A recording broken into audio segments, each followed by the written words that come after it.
The Podcasting Dead is available on iTunes, Spotify, YouTube, and SoundCloud. Make sure to subscribe for more podcasts. And while you're at it, drop us a like. If you want to help support the channel and have access to extra content, secret contests, and more, make sure to search for us on Patreon. Patreon.com/ThePodcastingDead. Before we begin this podcast, let me start off by saying we apologize, or I apologize, because it's my fault. We had a Walking Dead What If Part 2 that was supposed to come out on Friday, but I had a backpacking trip and just got really busy. Next thing I knew, it was 1 o'clock in the morning, and I had to be on the road by 5:36, so I thought, oh boy, I did not have time to upload it. So what we decided to do is to take that and combine it with today's Walking Dead What If, effectively giving you an almost 2-hour extravaganza. So if you hear us making references to wrong days or things like that, that's why. And again, I apologize, but without further ado, here we go. Here's almost 2 hours of Walking Dead What Ifs. Special sound effects. It's the Podcasting Dead, baby!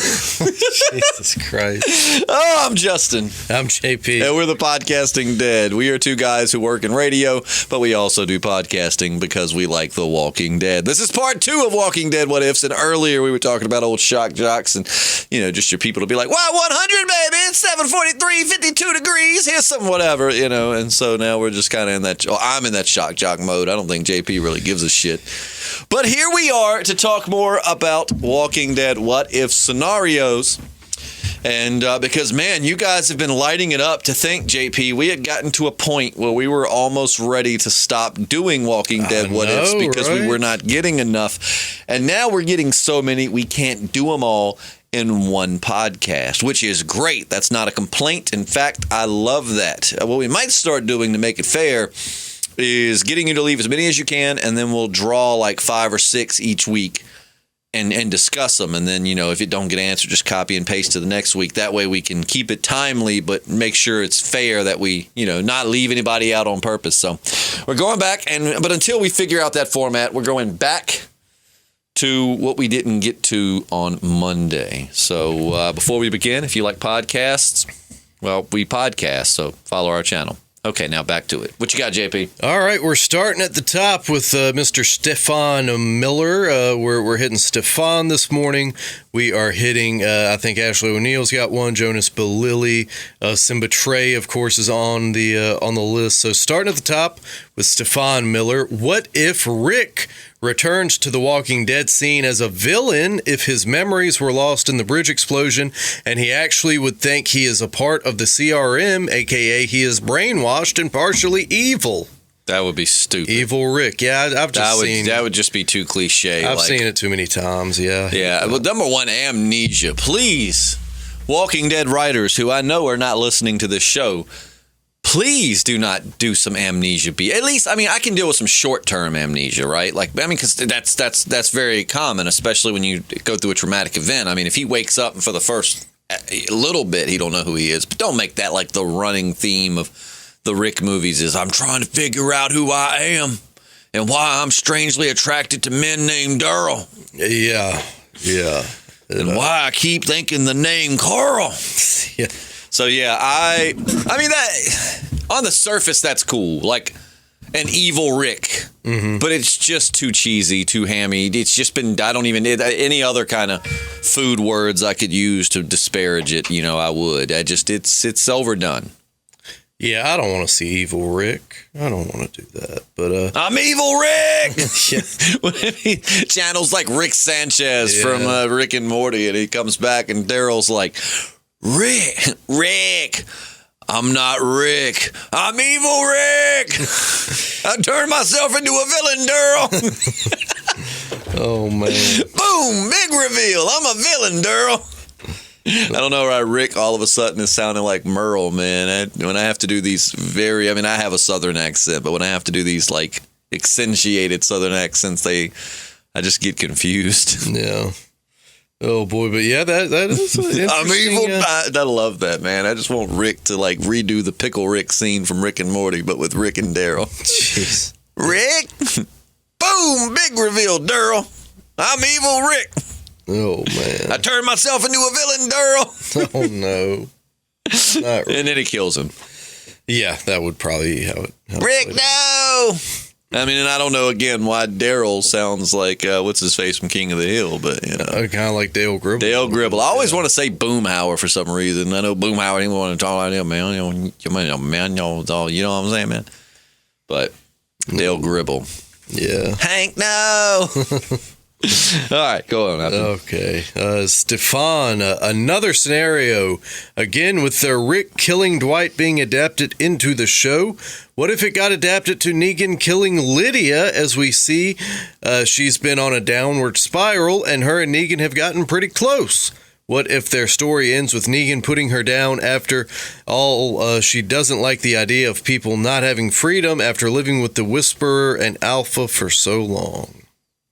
I don't think he's going to kill Lydia. I don't see that. I mean, if he did, again, that would almost be like the Amnesia thing, like terrible writing. So you just put us through all of this, him saving Lydia, and not saying that's a terrible question. I mean, it's with The Walking Dead, as much as we love it, we know making good writing choices is not always their forte. So it very well could be something they do.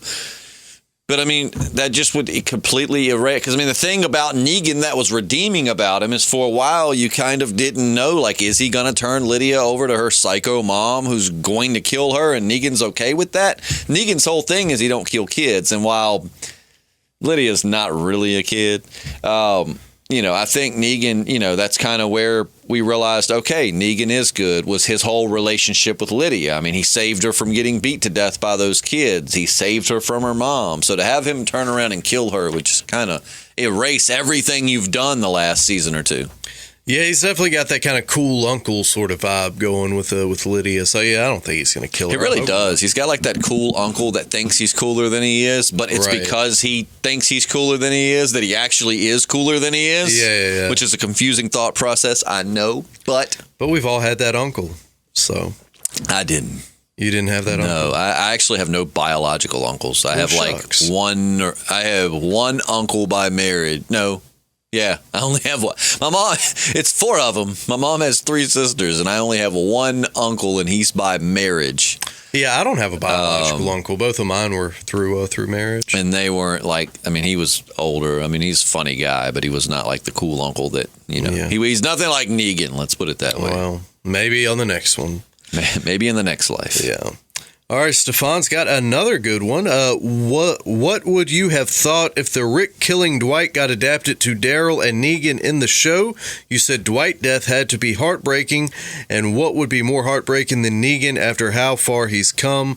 I know we know Daryl and Carol live out for the spinoff, but just something to think about. Oh, if Negan killed Daryl, that would be heartbreaking, but I think what would be more heartbreaking would be Daryl killing Negan. Yeah, I think either one would be awful. What if they were sowing disinformation about the spinoff just to hide the fact that they were going to kill Daryl? I would actually be proud of them. Yeah. Because that's complete opposite of how they've run this show. They normally have announced a mile ahead, like, hey, heads up, so-and-so is going to be gone now. No, I think I don't think it could play out that way because I mean, I don't know. I mean, I guess it could. I mean, you could have. I see it more playing out in the form of like Negan is the one to be like, this isn't right and like loses shit because he's been a dictator. He knows what Pamela's doing. He knows what this is, and he's trying to, redeem himself still. And part of redeeming himself is to not let that happen to anyone else. And Daryl has to put him down to basically keep the peace. I just don't really see a scenario where Negan has to put Daryl down to keep peace with the Commonwealth. But, I mean, it could be. I mean, Daryl's lived out in the wild. It could definitely be Negan has to do it, and he's doing it for everybody else, knowing that if Daryl messes this up, everyone else, won't have the opportunity to live in the Commonwealth. So, but I feel like it would be Daryl putting Negan down. Yeah, I think that makes more sense. Oh. But if Negan had to kill Daryl, that either one would be heartbreaking. Absolutely heartbreaking, soul-shattering, and I hope it's something we never have to experience. Yeah. I would honestly rather watch Daryl kill Carol. Yeah. Another good one from Stefan. What if Rick killed himself in the prison? Okay, we're going back in time. What if Rick killed himself in the prison when he went mad after Lori's death? How would that have affected the story and the gang? Daryl and or Glenn finds Rick's body. Oh my God. That is dark. I mean, I know it's a show about dead people, but that just somehow took it even darker. I don't think the story would have progressed that far. I feel like Daryl would have been okay, because Daryl's shown time and time again he doesn't have to have the group to survive, or he doesn't have to have Rick. Like, he's well and capable of surviving on his own. But I don't know that I think a lot of them wouldn't have made it. Yeah, man, that's a tough one. You kind of wonder if Rick hadn't have been there for the governor's first siege, would they have just iced him? Would they have whacked him? Would he be dead? Was it Rick the one pushing for a non-lethal solution to that altercation? Well, also too, if you didn't have Rick out there, man, they would have. Rick led the charge into Woodbury. Into Woodbury. Yeah, I don't know if that would have went as well without Rick's leadership. Yeah, in they that might scenario. have died before that had even happened. Oh yeah. And then when honestly, if Rick coordinated that, let's scare them away. Go on, get out of my field. I don't know why. Again, going back on something we've talked about so many times, I don't know why when you have the governor and this evil army dead. And I could understand maybe you're like, oh, those people are. I don't care. They followed him into my house with guns. They're all gone. Yeah. But if I don't know. I don't know. We don't really know who orchestrated that whole thing. I don't know if it's a group plan or what. But we know that Glenn was shaping up to be a leader, right? And it's like he hit during that period, he definitely showed us, this is assuming Rick's gone. There was a point before where Glenn was kind of losing his shit, when he wanted to take the fight to Woodbury and just stormed off. And, when Herschel had to go tell Rick, which then again, I don't know, butterfly effect with Maggie I guess they would have had to still go out and get baby food. Yeah. I feel like either way, even if Rick had killed himself, roads would have led them to Merle. But Glenn, I don't think they would have made it. I think the story would have basically wrapped up with them all dying when the governor sieged the place, and then Daryl just wandering the forest, wondering what could have been with his possible. At that point, I don't know if I'd say they were BFFs. They were becoming BFFs. Mm-hmm. Oh, my Rick. Yeah, that'd have been wild, man, if everyone had died, basically, except for, maybe Daryl, Carl, and Michonne. They just wander into the wilderness, and the show's about them now. That's it. You're my son now. Ugh. Rip him sleeves off. Yeah, that's always good advice. Mm-hmm. Except for when it's Poison Oak season, then cover up as much as you can. Oh, screw Poison Oak. Good question, though, man. That's dark. Yeah. Another one from Stefan. What would Negan have done with season 5, Rick and company, if he came across them with Grizzly just bit out Joe's throat, Rick like he came across Michonne in her What If final episode? How would that altercation have played out? Negan said he wouldn't have messed with Bearded Rick. Would he have let them go or kill them or take them in? Would Rick and company have accepted? So we're talking about season 5, Rick, when he had just bit out that pedo's throat. And I guess in this scenario, Michonne is with Negan in her evil version. I don't believe Negan when he says that. I think that was just him getting into Rick's head. Mm-hmm. Rick was still, he didn't have a beard, but he was still, and I get what he was, the look in his eye. I get everything he was going for when he said that and what he could have meant, but I just feel like that was him just screwing with Rick, basically trying to make Rick feel like, that's just kind of how bullies and abusive people like Negan get in your head and make you feel small and insignificant. It's like, I don't think in Negan's train of thought, it's, I tell him this and I'm worried he's going to go back to that. I think that he sees that and sees, okay, this guy used to be a lot more grizzled than he's soft now. Yeah. So me saying I would not have messed with that guy is more or less saying you're not even intimidating anymore. You don't stand a chance to. So I don't feel like I feel like it would have played out much the same. Rick would have, been a little bit more savage, and he would have definitely been a lot more grizzly with that beard, because he did grow an awesome beard. That's true. Which now lives in Norman Reedus' refrigerator. It's kind of weird. Ooh. When he shaved it, Norman Reedus kept it in a bag and put it in his refrigerator. Yeah. That's a true story. It's like some Jared Leto Joker shit. Yeah, it's true. I don't know if it's still there to this day, but back then it was. But yeah, to be honest with you, I think that was just Negan trying to get in Rick's head. Negan was all about mind games and manipulation and controlling through, through physical, but also mental force as well. The mental force, is that a thing? Through mental manipulation. Yeah. So I think Negan was just messing with him. I think if Negan would have showed up, I mean, hell, they would have probably been worse then, because they would have had all the Alexandrians trying to, Because we are saying they made it to Alexandria, right? Or did the question say he found Rick and them on the road? I guess we'll assume that. I don't know. If he found them on the road, I feel like Negan. I mean, that's the thing. If he would have found them on the road, he might have took their stuff, maybe. But I feel like if they didn't have a home, Negan would have probably offered them the chance to become saviors. Maybe so. I don't feel like he'd have found these people, which I do know his men started shooting. But if we're saying if Negan and his people, they found Rick and group on the road. Mm-hmm.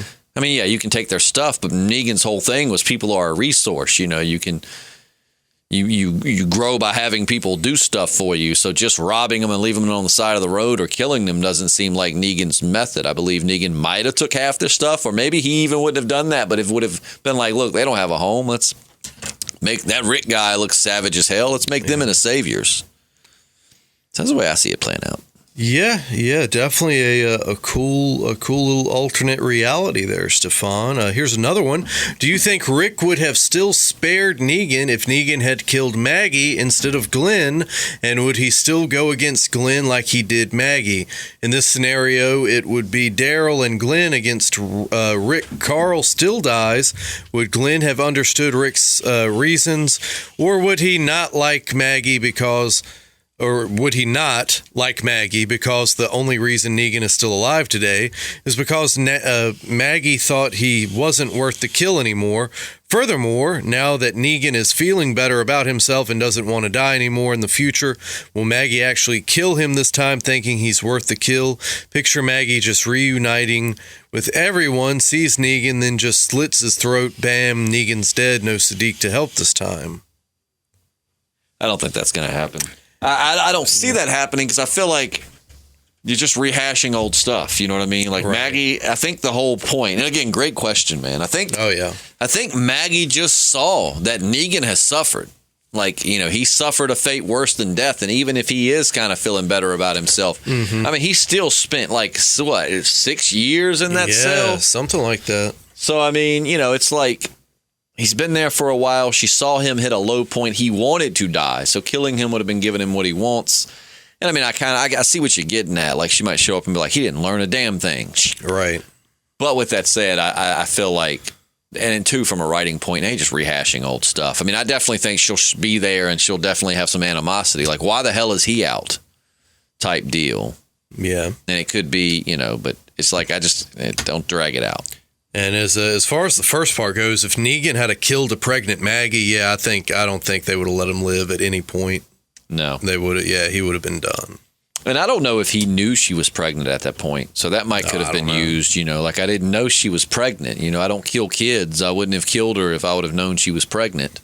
Yeah, it seems like somebody would have yelled that out, like, hey, asshole, we got a pregnant woman here that's in duress. The whole time when he was doing Eeny Miny, I was waiting for Glenn or Rick, Rick especially. I could have just heard Rick being like, when he got to Maggie, don't, she's pregnant, or just something to let him know, like, hey, which I guess, then again, though, always try to play devil's advocate and look at things from the other perspective. From Negan's perspective, from Rick's perspective, I mean, you got a bunch of goons surrounding you with weapons, and you probably don't even mention it because you just say, what's it matter? I mean, for all, you don't know this guy. At that point, You don't know he doesn't like killing children. And so for all you've just been surrounded, and especially look at who they've dealt with. Mm-hmm. From their perspective, it's just like, man, we're just surrounded by a bunch of psychopaths. Even if that thought came to your mind, they probably wouldn't.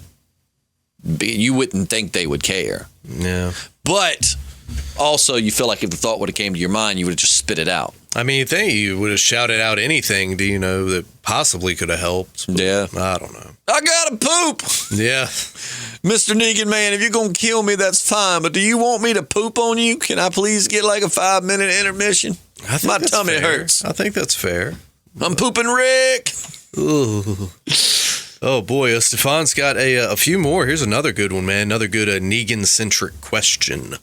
Side note, not to, I know I'm normally, I'm trying, I know that I am getting off course here, but, your disgusted sounds a lot like Hank Hill.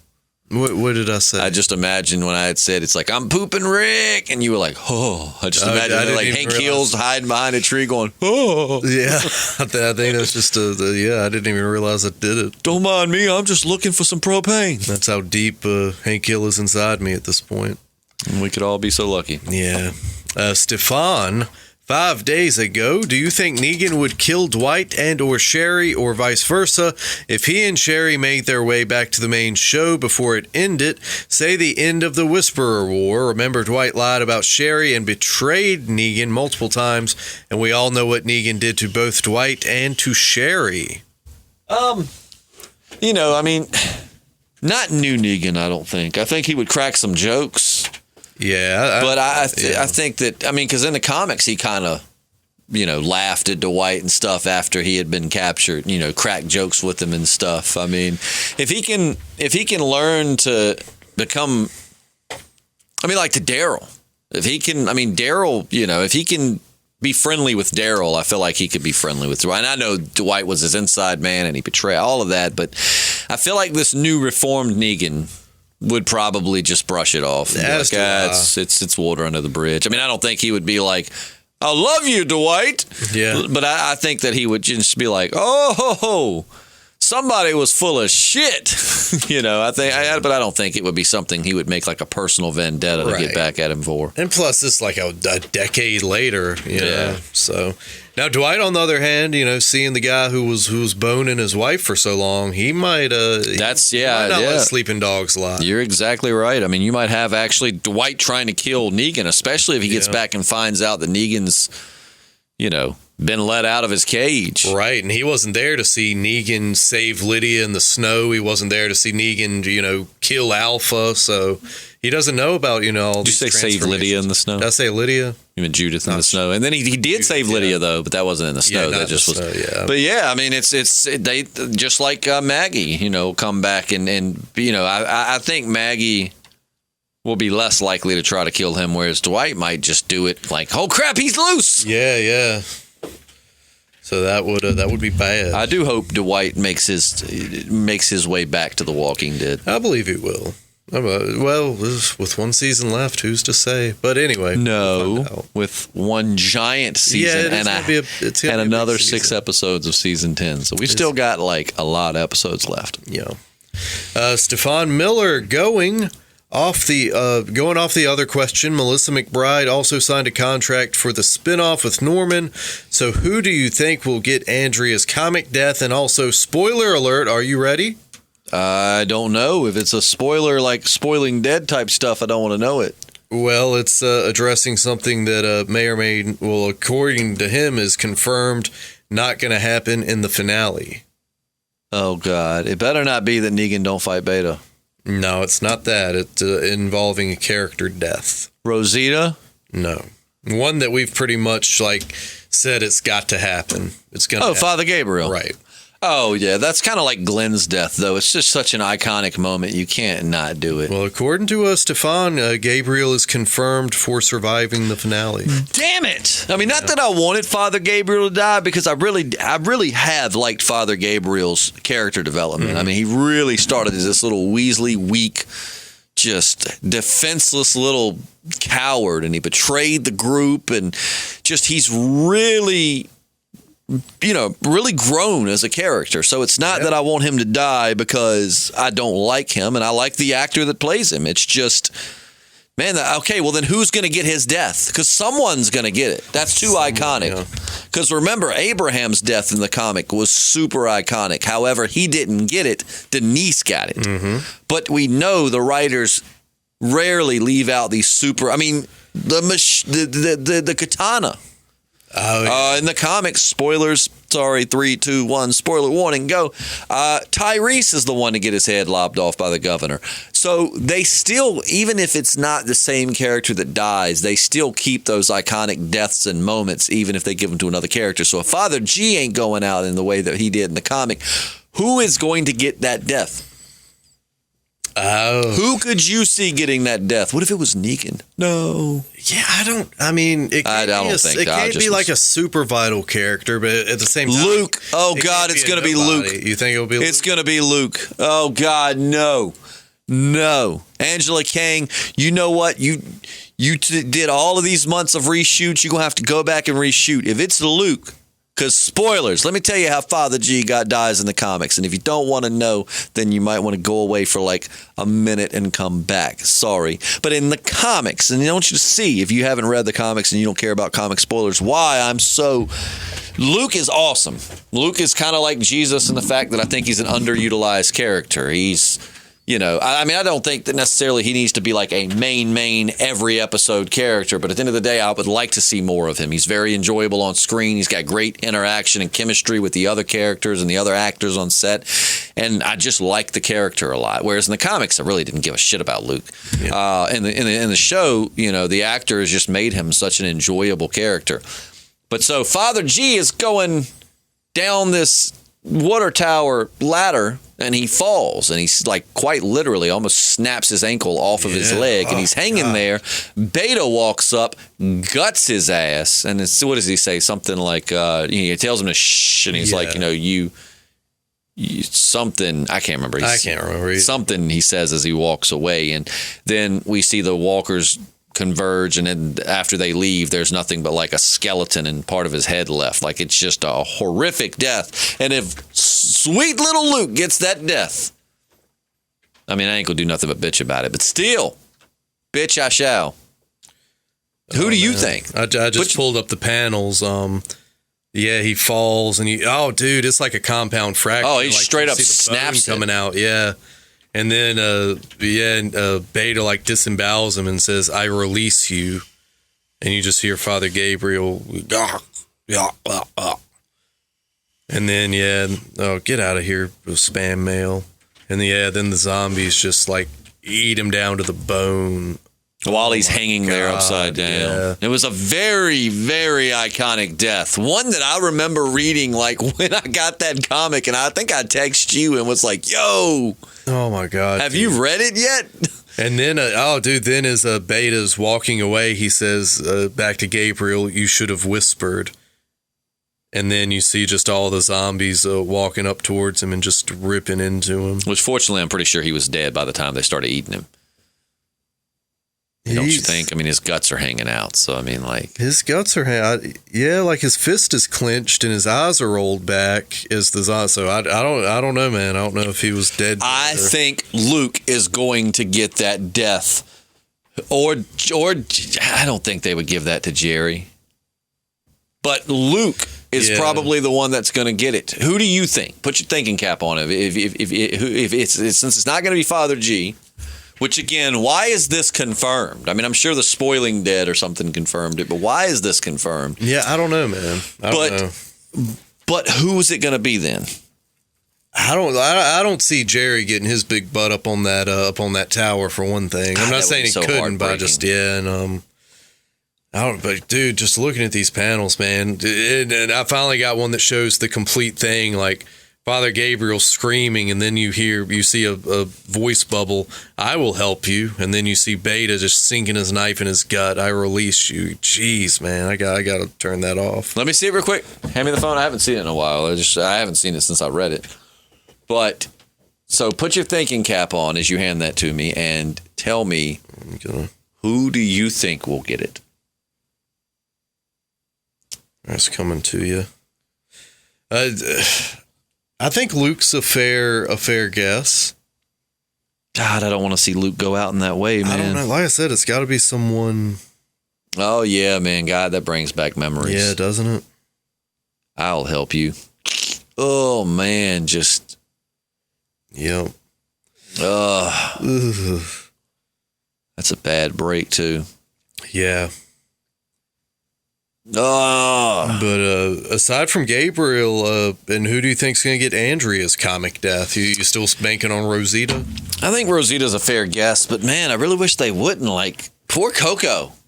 I mean, I guess Eugene is going to raise Coco with his new girlfriend, and that's, because we've seen Eugene somewhat involved in the baby's life already. Mm-hmm. I mean, so I'm trying to think, man. I mean, if it's going to be as impactful, because if Magnet dies in that way, I don't care, whatever. I'm trying to think of what characters. I mean, because they got if you're going to use that, which then again, Denise was a pretty insignificant character, and she got Abraham's death, so maybe it won't be anyone as big. But I mean, well, we know it's not going to be Carol. Rosita's still on the table. I feel like in order to deal with and Eugene's not there, right? Yeah, and see, that's the thing. Part of what made Andrea so heartbreaking was watching Rick grieve over it. Watching Rick by her side and watching Rick just unable to accept it. And I mean, if all it is a bite on the shoulder and, oh no, I die, game over. Like, you took away half of what made it such a memorable death. That'd be like Luke falling and just like snapping his neck and hanging there, and then the zombies eat him, and you'd be like, oh, come on, man. Half of Beta being the one to gut him and saying, like, I release you and stuff. That was half of the, so I don't know. I mean, I think Rosita's a good bet, because then it would give Eugene, he always loved Rosita, and he did until he met this strange woman on the radio, but he's always cared about Rosita, and it's like, he could never have her, but he can raise her child, and to honor her and to keep for the friendship, and do what he thinks a good friend would do. And now he's got a new woman to help him raise the baby. And but if it's not Rosita, we know it won't be Carol. Carol would have been my other guess, because Daryl could have been the one to mourn it. You know what I mean? Like, that would have been heartbreaking. I've kind of been over Carol for a while, but still, if she got Andrea's comic book death, and then it was Daryl that sat with her and just couldn't accept that she was gone and yada, yada, yada. That would be a great story arc, a great wrap up for Carol, and a great, blah, blah, blah. And then it would make sense why you've been building this Carol and Daryl friendship for so long. But I don't know, man. I think Rosita's fair game, or they might just give it to some side character like Jerry's wife. Oh, Jesus. I hope someone we've only seen, she seems like a pleasant lady, but we've only seen her like a couple of times, and we definitely haven't spent enough time with her to get that attached to her. Yeah. And you got any guesses? No, I'm pretty much on the Rosita boat. I think that makes the most sense. And I think it's got to be like an impactful character, but they've fooled us before, so we shall see. She'll just hide under the dumpster. Yeah, there's got to be a dumpster out in that field, right? Stefan Miller hitting us with some more good stuff. We know Daryl and Carol ain't going to die in the series time, because Melissa McBride and Norman Reedus both signed contracts for a spinoff, and since the Commonwealth story is the only story the show has left to tell, who will take Rick's comic death, a.k.a. the final death in the comics? I would have originally thought Daryl, which I'm sorry, man. The way they killed Rick was bullshit. I feel the way about Rick exactly how I feel about Carl in the show. Yeah, I don't mind Rick dying in the comic. It's the manner in which, you know what I mean? Gunned down by some unknown, well, not unknown, and we knew the kid, but just this bratty. I don't know, man. I just feel like it needed to be a little bit more ceremonious. But that's kind of Robert Kirkman's style, though. At least his style for The Walking Dead was not being so cliche. So I can respect that, too. I mean, you had Abraham, just big character, just taken out like that by a random arrow to the back of the head, and there was no build up, no sacrifice, so it's not that I think it was bad writing by any means. It's just being such a big fan of Rick, you just kind of like a more ceremonious death for that character. But. Yeah, it's almost kind of like Stonewall Jackson, just this war hero accidentally gunned down by his own soldiers. Yeah, just one of those little brain farts that gets the great man killed. Right. And it's like I said, it's nothing against it's I get why he did it the way he did it, and it was fine. It was definitely shocking, because I remember reading that issue and was like, what the just happened? Yeah. And it was just so, but I don't know, man. I would have thought Daryl, perhaps Negan. Yeah, I think Negan would be a safe bet on that one. I can't really think of who else would be. I feel like it would be one of those full circle things. Yeah. Like you know, it'll kind of be like Negan gets shot and he kind of just lays there as he's dying and accepts like this as his punish, you know, kind of like I tried type whatever. But man, then there's no chance of like an old man Negan spinoff show. And that's what I want so bad. Man. Same here. At least like a made for TV, like a 2-hour special or something, you know. Jeffrey Dean Morgan's just so good as Negan, man. I feel like I would enjoy a Negan spinoff show more than I would enjoy a Daryl and Carol spinoff show. Oh, dude, absolutely, man. I'm not even all that stoked for the Daryl and Carol. I'm not show, either, man. I'm really not. Especially knowing that Carol's like, I'd rather just have Daryl and Carol. You know, The Adventures of Daryl and Rosita. Yeah, just put Daryl out on his own. You know, I think he can support his own show. Yeah. He's a strong, independent man. Yeah, don't need no co-star. No, I don't. But no, I'm with you. Negan, I think, would be a good bet because that's got to be a big character. And I mean, with Rick gone, unless they bring Rick back to give him that death, I mean, that could happen. Yeah. And I wouldn't think so because we're probably not going to. I don't know that we'll see all 3 Rick movies unless they cut it down to just one and we see it before the whatever and they bring him back. But I've heard people saying that there's a good chance Rick's going to come back. Yeah, dude, I think he'll definitely be there for the last few episodes. But Negan would be my bet. I mean, I'm trying to think. I mean, it could be Aaron. Yeah, I guess it could be Aaron. Aaron could be. I mean, Aaron's worked his way up. And I mean, I've had some people say they don't really care much about Aaron, but I really like Aaron. I really like, and it might just be because I think Ross Marquand that plays him is freaking awesome. Oh, he's so talented. But I really like Aaron. And I would be devastated, like, if it was Aaron. So, you know, I mean, Aaron, Negan, let's think. What other, I mean, who's to say it has to be a man? Yeah, it could be Maggie. That could be how Maggie goes out. Maggie could go to the Commonwealth and being a leader herself of a community, like this is not how you do things. And, you know, and I mean, so it could be Maggie. I mean, like I said, it doesn't mean it has to be a guy. We think that because, you know, Rick, it kind of keep female to female stories and male to male stories when they write this most of the time. But it could be Maggie. I'm just trying to think of main, because we know it can't be Daryl or Carol, which is why I hate knowing these things ahead of time. It just makes theorizing and fantasizing about it so different. Not Carol or Daryl. Probably not going to be Rick. No. Aaron or Negan or Maggie. I'm trying to think if there are any other main characters. I'm not thinking, but Michonne's gone. Yeah, Ezekiel and those guys are out on the road. I guess they're sort of heading to the Commonwealth. It could be Ezekiel. Yeah. My money would be on one of those 4: Ezekiel, Negan, Aaron, or Maggie. Yeah. So time will tell. What's your name? Ezekiel. You, Ezekiel. Yeah. All right, we're taking a little break from Stefan and jumping to Ashley O'Neil. I don't believe we answered this one last podcast. What if the Whisperers and the Wolves would have crossed paths? Do you think Alpha would have used them to trap walkers for her and Beto? Possibly, yeah. My first thought was she'd probably kill them. But then I'm like, well, they're so much alike, though. I mean, they're all about the pack. Yeah. And the way the wolves operated and stuff, which essentially a lot of people thought the wolves were going to be the Whisperers. Yeah, we had talked about that when that episode happened. And a lot of their philosophies and the way that they operate are similar to the Whisperers. They just don't use the dead. I mean, they do use the dead to their advantage, but they don't dress up as the dead. But I feel like they would have been integrated as long as for sure. As long as that guy would have brushed his teeth. Oh, God, I forgot about that.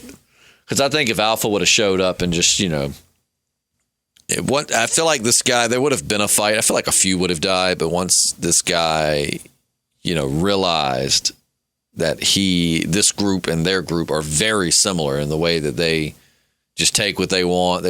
I feel like they would have joined them. And then, yes, I feel like this guy would have been a big help to Alpha because Alpha would have had him corralling even more walkers for her. Yeah. Yeah, that's a good observation, Ashley. Very good observation. Yeah, nice one. Back to Stefan. Most importantly, what would a world where Shane and Michonne both alive at the same time, would they have gotten along? We know Michonne was close with Carl, and so was Shane. In this scenario, Lori is still dead, by the way. So Lori's dead, Shane's still alive. Michonne is with the group. You think Shane and Michonne would have gotten along? I don't think so. You don't think so? I think that Shane would have been too much of a hothead, especially as unhinged as he was getting towards the end. Now, season 1 Shane, perhaps. Early season 2 Shane, perhaps. But the Shane that wanted to kill Rick, because in this scenario, I'm imagining somehow, now if you're saying in this scenario, Shane never got unhinged and just let the Lori thing go and just kind of submit it to Rick, then yeah, probably they would have got along fine. But I mean, we know that's probably not the way it would have happened. I'm just guessing the caveat here, or the divergence from the timeline we got, is instead of him killing Rick, they move past that. Maybe Rick don't stab him and Rick does convince him to go back. But I mean, hothead, unhinged, savage Shane. No, I think she would have seen him. In her eyes, he would have been too much like the people they were fighting. Yeah, I think the only thing that would have kept Shane and Rick from going at each other is if they're in that field right before Rick kills him, if something else had allured the walkers to the farm and they both hear a scream and have to run back to save, who they can save at Herschel's farm from the walkers. But as we know, it was Shane's gunshot that brought the walkers to the... Carl's. Well, see, Shane's shot too, though. I mean, like when Rick stabs him, he does pull the... remember, yeah. I have to go back and listen, but I'm pretty sure the last time I went through and watched the show, I was listening for the 2 gunshots. Shane's when he gets stabbed, which... Then again, though, that was when you think about the time frame, that probably is why you didn't hear it, because they were showing the replay of like where the zombies had been. Yeah, that's true. And the reason why you probably didn't hear a shot and a shot is because, I mean, it was a few minutes. Shane shoots and Rick stabs him, and then they have the whole, this was you, not me. And then he's, all of that. And then Carl shows up. So that's probably why. But, and it could have been Shane's gun. I don't know, but I'm not sure. It was one of those gunshots. I assumed Carl's, but I mean, I guess it kind of could have been Shane's. Who knows? So in this scenario, did Shane pull the gun on Rick, or did that never happen? I guess that's kind of for us to, because he did pull the gun on Rick in season 1, but I know he didn't do it. So. Do you want to just play it safe and say in this scenario he had planned to do that, but because of the scream, he never got to the point where he had him at gunpoint? Just one of those things where he's kind of thinking, like, I'm glad I didn't do that. Yeah, like they face off, but nothing happens because they hear a scream at the farm. I feel like the beef would have resurfaced for sure, and Shane would have definitely still been. I don't think Rick and Shane would have ever lived in peace. Yeah, I mean, unless like Lori had died there at the farmhouse in that siege, as long as she was there with the baby, they would have never been, the beef would have never got squashed. Yeah, you're right. I mean, well, if she would have died at the farm, it would have been better than the prison, because Shane would have probably blamed Rick if she died at the prison. But at the farm, he can't blame Rick because they're only out there because he let Randall go. Ultimately, it would have been Shane's fault. Yeah. So you're right. I mean, if let's say that happened and Lori survived, so they're out there and Shane's just about to pull the gun on Rick, or Rick hadn't quite said, "Is this where you're gonna do it?" And they run back to the farm and just kind of like leave this alone, and they all go the same path. They get to the prison. But you got to remember, they also had to survive months on the road during the winter together before they found the prison. That's assuming Shane and Rick didn't kill each other during that. Yeah. But, they make it to the prison somehow. They just kind of they keep their distance from each other during the winter months because Rick knows what Shane was planning, and Shane kind of suspects Rick knows, so he's just playing his cards, being distant. They get to the prison, and then if Lori died in that situation, which then again, if Shane was there, Shane would have probably just killed those prisoners out the gate. Yeah, that's what I was thinking, man. He'd have shot him on sight. And then Lori might not have died. Yeah. But let's just assume everything plays out the same. Rick, Shane's being a little bit more submissive to Rick, whatever. But then once Lori died, that's it. Shane would have lost his shit. And even if he and Rick didn't kill each other then, Michonne would have met the hothead Shane, and they wouldn't have gotten along. It was a long road to get there, but we've gotten there and determined that, no, they would not get along. Either that or have just been crazy lovers. But no. I hate how angry he is. It makes me so hot, though. I normally like Lori, but there's something about this katana-wielding ninja that just makes me all hot. That's a porn parody that needs to happen. And then, now let's send them to the Barn of Pleasures. Yeah, for real. If you're new to the channel, the Barn of Pleasures is a barn. It's basically Herschel's barn, where King Ezekiel is the ringleader and all the Walking Dead characters to go to have massive group orgies. We made it up when we were terribly bored with reviewing Fear the Walking Dead. So now we got Shane and Michonne walking hand in hand down to the Barn of Pleasures. King Ezekiel is like, welcome, fellow weary travelers, to the barn. Ooh, I like your dreads. I, too, as you see, are a fan of the dreadlocks. Mine are a little bit grayer than yours, but, and then Shane would have been like, let's get in here and bump uglies, baby.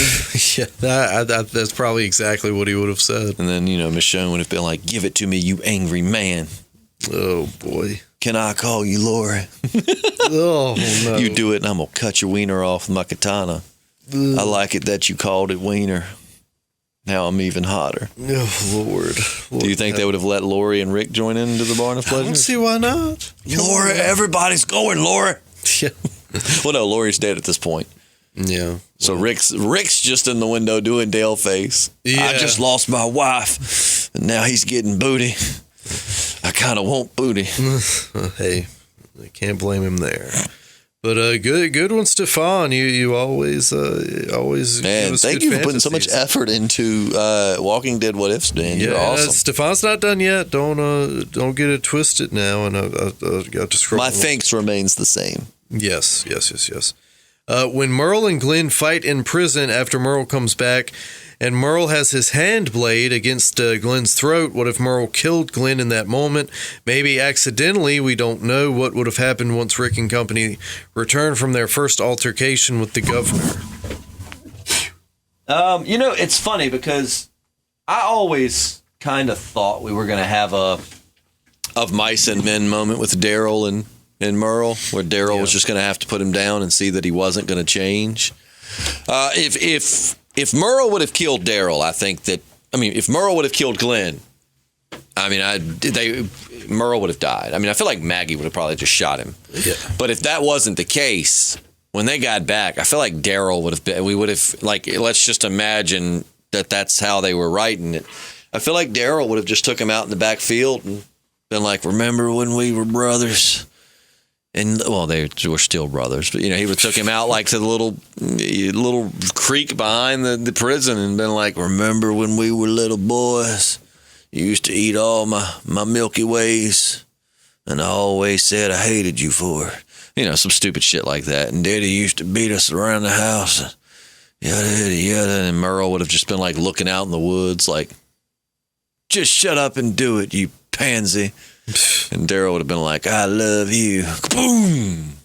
And then, I feel like that's how it would have played out, to be completely honest with you. Daryl, I don't think Daryl would have said, I love you. But Daryl would be like, thanks for nothing, asshole. Thanks for nothing. Some people change. I was an asshole in season 1, but now I'm the lovable redneck everyone wants to be. You could have been that, Merle. Yeah. Thanks for nothing, asshole. Oh, man. And then Merle wakes up in Guardians of the Galaxy. Yeah. Why am I blue, y'all? I was going to say, going from being the ultimate racist to being a race that no one's ever heard of before. Oh, hell no. Why ain't I white? Oh, man. Oh, good question, though, man. Yeah, and it ain't over yet.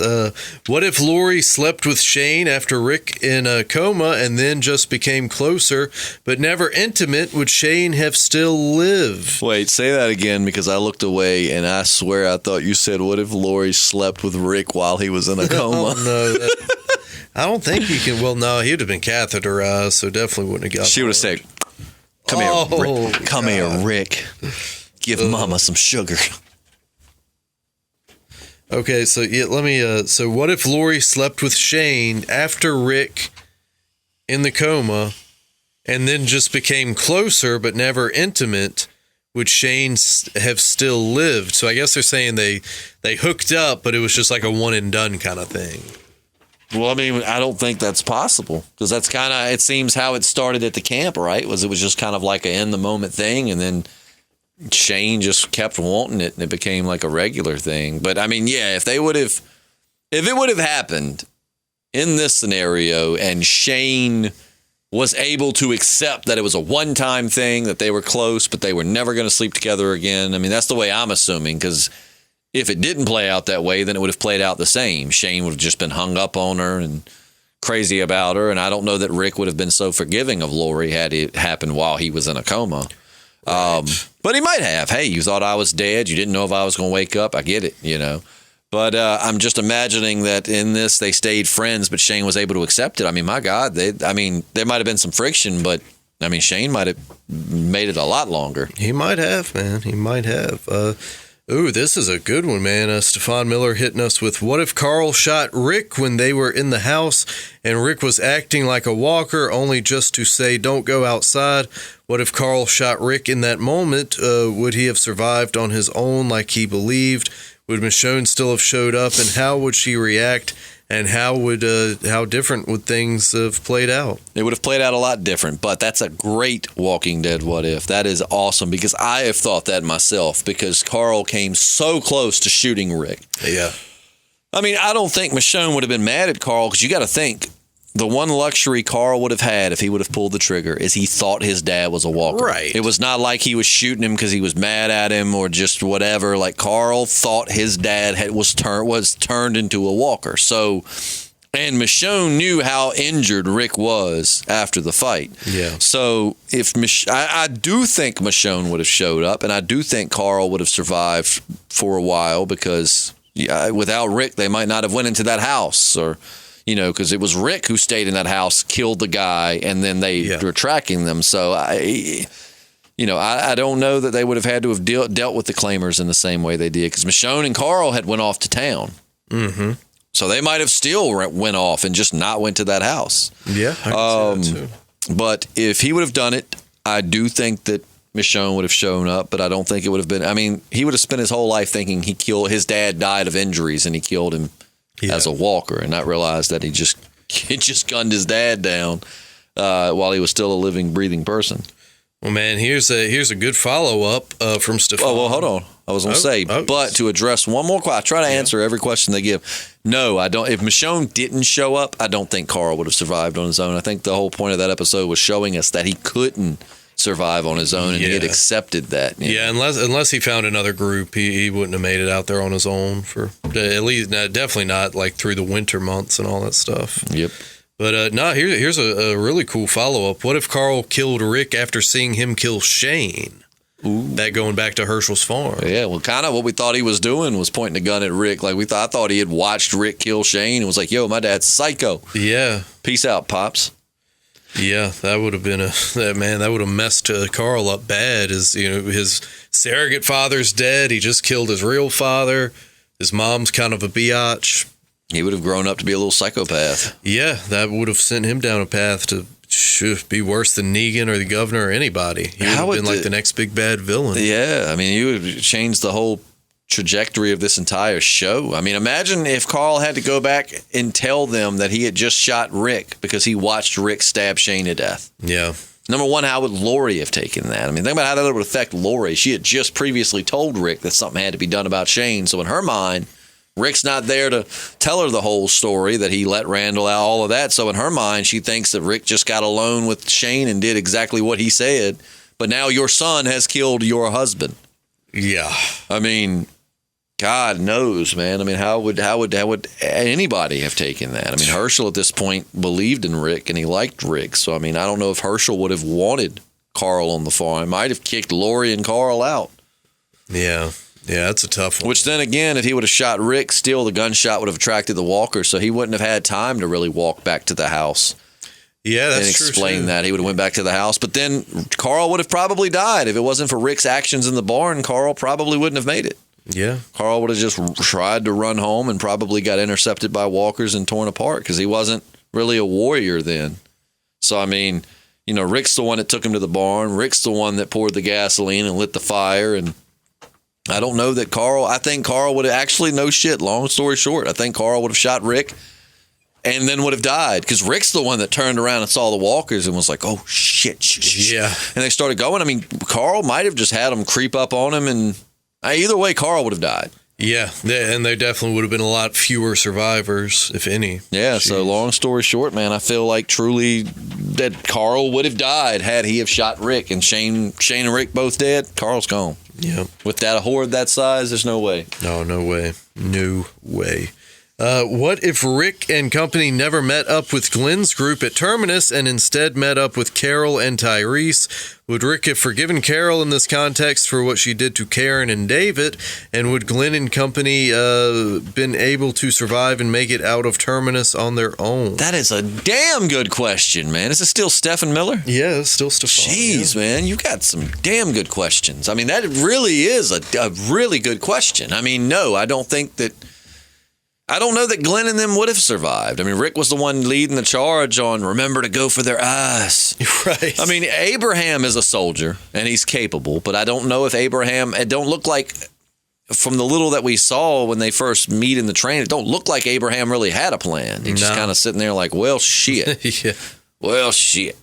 But, no, I don't think Rick would have forgiven Carol in that context. I don't, but I still think he might have ended up with her, because put yourself in Rick's position. Like, okay, she's now surviving with Tyrese.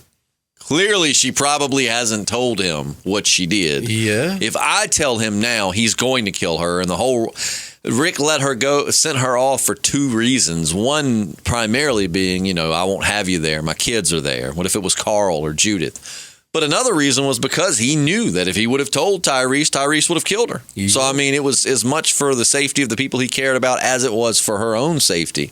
So I don't know that he would have just been like, oh, shit, Carol. Hey, Tyrese, she killed your woman. But I do think it would have been some interesting conversation. I don't think he would have been as trusting or forgiving. I think when, he would have played along and it would have been really awkward between him and Carol. Tyrese would have probably sensed like there's some tension here. And then... Rick would have got her to the side and been like, have you told him? And I think that everyone else would have died at Terminus. Yeah, probably so. It would have been a good old Glenn and Abraham pastrami sandwich. Yep. With a little Maggie on the side. Oh, boy. That's appetizing. But yeah, that's a complex one, Stefan. And here's another good one. What if Nick never came back after the dam exploded in fear and went to The Walking Dead? How would that have played out? Would have been better than what we got if Nick and Abraham traded places. Well, no, I don't want Abraham trading with Nick. I mean, no. Abraham was a treasure. I mean, I like Nick a lot. I think Nick was the best character on Fear the Walking Dead, and I loved his character, man. When he died, it was heartbreaking. I would almost like to imagine a scenario where Nick just makes his way there and Abraham's still there. Can we do that? That would be, yeah. That'd be Can we do that? Scenario, yeah. Which, I mean, to do that would assume the actor didn't want to leave the show. Or if he did, they were like, well, instead, okay, if you don't want to be on Fear anymore, do you want to be on The Walking Dead? Right. And then he's like, yeah, I'll do that. But, man, Nick would have been great on The Walking Dead had they given the right screen time. Oh, yeah, man, absolutely. A very complex character. I would have loved to have seen him just... as an I would be perfectly fine with Nick going to The Walking Dead and being like one of the main focuses of the show, like him and Rick and that main group, like him getting in that little inner circle. Yeah. I don't know because if Nick and Abraham traded places, then I don't know who would have died first in the line, because Negan said that was bullshit. That whole eeny meeny miny mo thing was bull. He knew he was going to kill Abraham. Yeah. So who would he have killed had he have not killed Abraham? Because Abraham was the only one that puffed up at him. The rest were terrified, but he would have killed someone. I like to think if Abraham wasn't there, he wouldn't have killed Nick. He probably just would have straight up killed Glenn, and it would have played out like it did in the comics. Probably. Yeah, probably so. Or Daryl. Yeah, I was thinking Daryl. I know Daryl was already like shot and in bad shape, but yeah, he might have just went in and put Daryl out. Yeah, I think you're right. I think Daryl's a safe bet, which if he would have done that and Daryl was killed, then Daryl wouldn't be alive to stand up and punch Negan, which means Glenn would have lived. Yeah. God, it would have been really freaky if after getting his head bashed in, he still like reflexes kicked in, he stood up and his body's jerking, he punches Negan in. Well, shit. I know he had no control, but I said oh, man. No exceptions. Yeah, that's awesome, man. Love the Fear the Walking Dead angle, Stefan. Yeah, absolutely. What if the prison virus never happened? How would things have turned out realistically with the governor and after? Oh, I think, granted, no, it wasn't. I was going to say, granted, it was all old people. It wasn't. There were several able-bodied people that died because of that virus, including the doctor, that man that came out and saved Herschel. The man who bit him. The girl. I mean, there were plenty. I totally think that had the governor, I mean, the tank would have been an equalizer, no doubt. The tank would have put a kink in things, but I have no doubt that with the numbers, that it would have been a totally different fight. I mean, the prison might have gotten damaged, but I feel like as far as foot soldiers, it would have just come down to everyone's dead except for the tank. Right. Now let's figure this shit out. But yeah, I think with more people, I mean, because they had the guns, they had the numbers, like they were ready. And then, of course, that virus just crippled them. Because I really, when watching that season, like I liked the whole virus thing. At the time, I was like, okay, this is kind of stupid. What is this? But I get it. The whole point was, at that point, they were too strong. They would have probably taken on the governor. They needed to have their numbers dwindled. I mean, you still would have had Tyrese's girl and the other guy that Carol burned up. I mean, you would have had a lot more people. Glenn would have been able to fight. Yeah.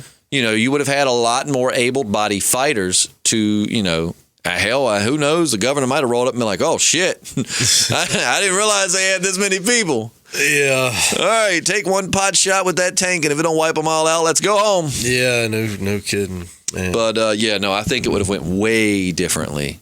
I mean, Herschel still might have died. All of it might have played out similar in the beginning, but I feel like the end result would have been they would have wiped out a lot of the governor's foot soldiers. Oh, for sure, man. And hopefully including the governor himself. But yeah, that's a good one. A couple more from Stefan. Beta versus Abraham, who would win in a fight? Now that is a toughie. That is very tough. I mean, I want to say Abraham because that's just my boy. And he's got the military training. Beta's just like a washed-up country star that's big as hell. Right. We know that Abraham's a heavy hitter, too, man. I mean, when he hit Eugene, it was like one shot. And granted, I know Eugene ain't no tough guy, right. But, Eugene's body, like, shut down with that one shot. We know that Abraham is a tank. Which, cool fact, side note, I might have mentioned this last time, and if I did, forgive me, because I know we're coming up on time here, so my brain's all over the place.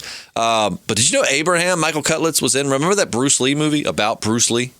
It was Enter the Dragon. I never watched it. I know what you're talking about. What? You never watched Enter the Dragon? It's a biography. Obviously, Bruce Lee wasn't in it, but it was about Bruce Lee's life. About the movie that Bruce Lee was. You're talking about the auto. Yeah, I never saw that. Was it called Enter the Dragon? I don't know, man. But yeah, it was the one that came out in the 90s or whatever. But it was late 80s, 90s. But did Brandon Lee play? Did his son Brandon Lee play in that? No, it was an actual. They mentioned Brandon Lee, but it's an actual actor playing Bruce Lee. Great movie. It's the one where he's got like that dream demon chasing him around the whole time. But actually, there's a scene where Bruce Lee goes to. It's a really good scene, man. Like really, really good scene. But it's like Bruce Lee is in the gym working out on this college university, and these like fratty college athlete guys start talking shit to him, and then one of them, of course, being he's Asian and this is the past, they call him like a term I'm not going to say, but a derogatory term towards Asians. And the kid says, you guys killed my father in Korea. And, Bruce Lee gets up and he's like, don't touch me. And then the guy, I love it because the guy's like, oh, what? And he's like, oh, I touch you back. But then Bruce Lee whoops all their asses. And then I love it because Bruce Lee looks at him and says, I'm sorry about your father.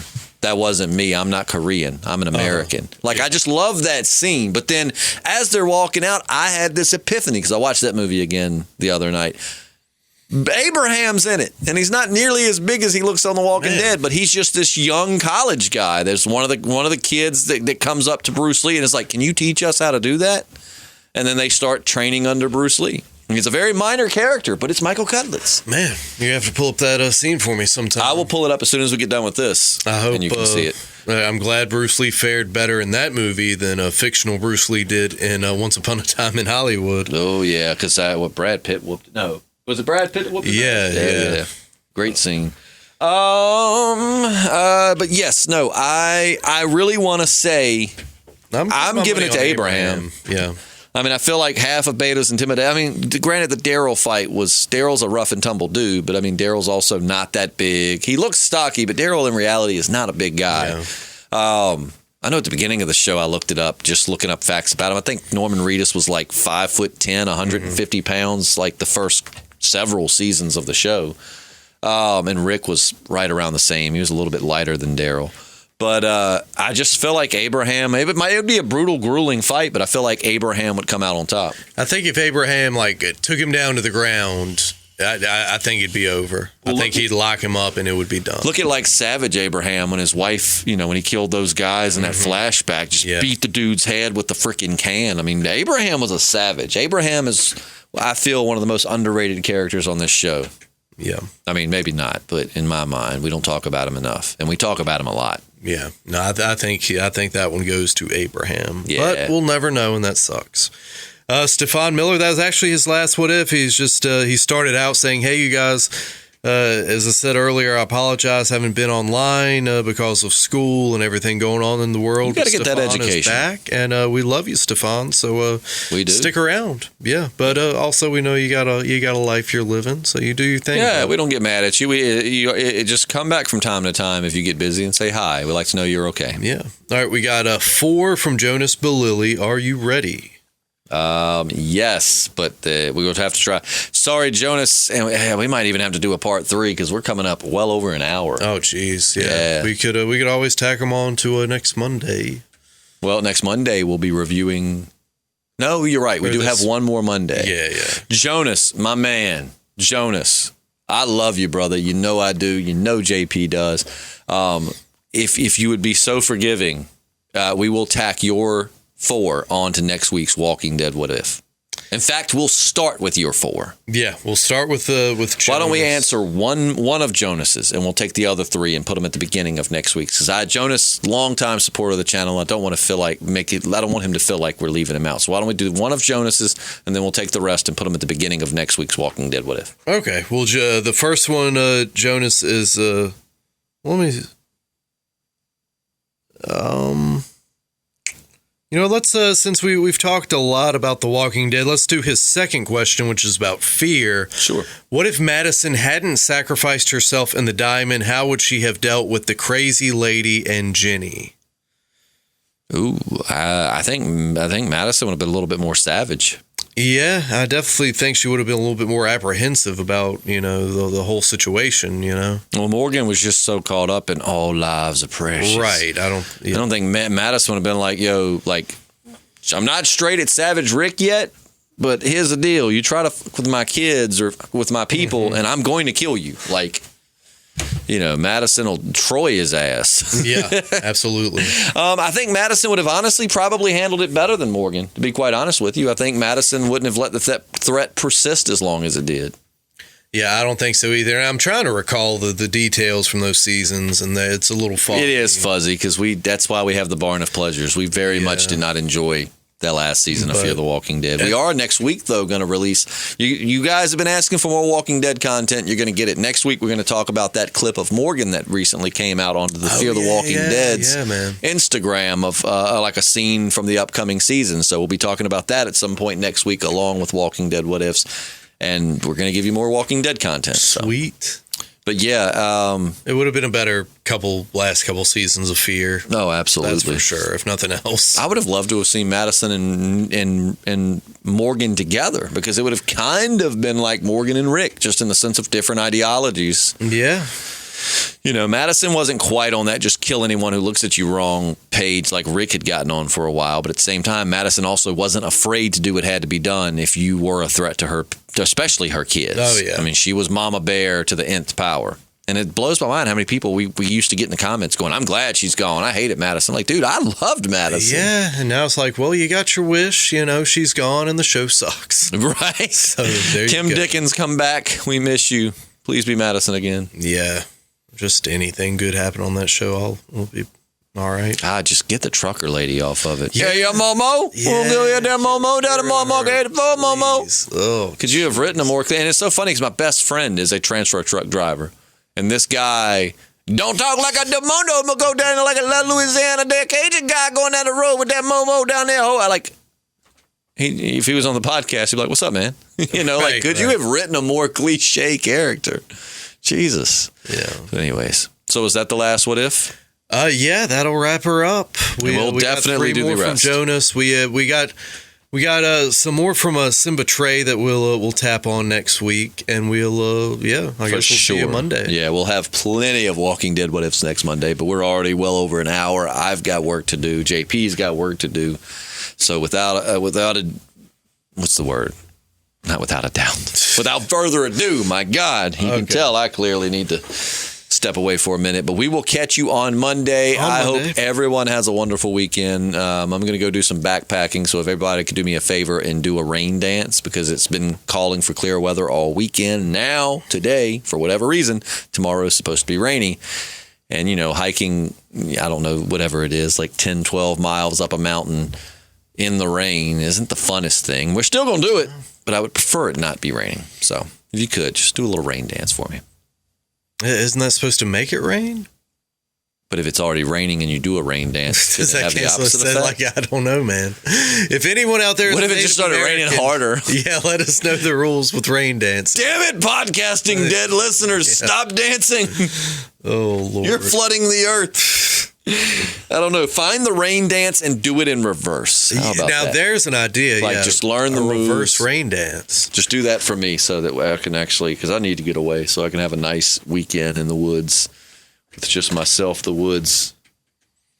And I can't wait. Yeah, there you go. So we'll catch you on Monday. I'm Justin. I'm JP. And we are the Podcasting Dead. Bye-bye. You gonna give him an official bye-bye?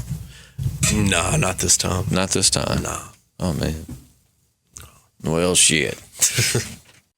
All right, now you're listening to what would be part 2 of our Walking Dead What If. And so without further ado, we're just going to keep this thing rolling with this 2-hour Podcasting Dead, Walking Dead What If extravaganza. Oh, Lord, I'm going to need a little shot of morphine for this one. I can't do that, but I do have whiskey. Will that suffice? No. Vodka? Heartburn. No. But one thing that always warms my heart is talking about Jonas Belili, man. We got some more good ones from him. Nice. We're continuing on with the ones that we didn't get to because, y'all loaded up. This week has just been busy. Like, I had a backpacking trip, and JP had to play nunchucks at his house. Like, it's just been a very busy week. It's been hell.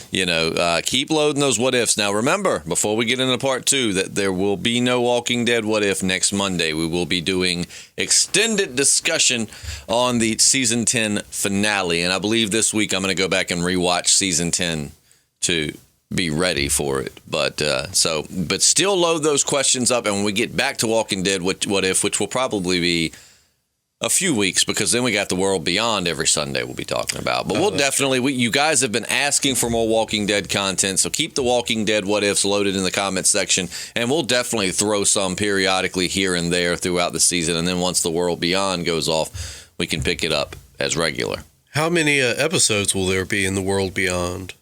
10 episodes. There's going to be 2 10-episode seasons from what I've read. That's good. That means I don't think there will be too much filler content. Yeah, well, that's more along that like HBO format. You know what I mean? Like Game of Thrones, where you get like 10, you get less episodes, but the quality of them is far superior. Exactly. So yeah, we're excited for that. So like I said, we'll do we're gonna have you 2 reviews next. We got to work overtime next Monday, JP. We got to do a Walking Dead review and then a World Beyond. So we'll do that. But in the meantime, let's jump right back into those Walking Dead What Ifs. All right. Well, Jonas poses the question, what if Rosita went toe-to-toe with Alpha?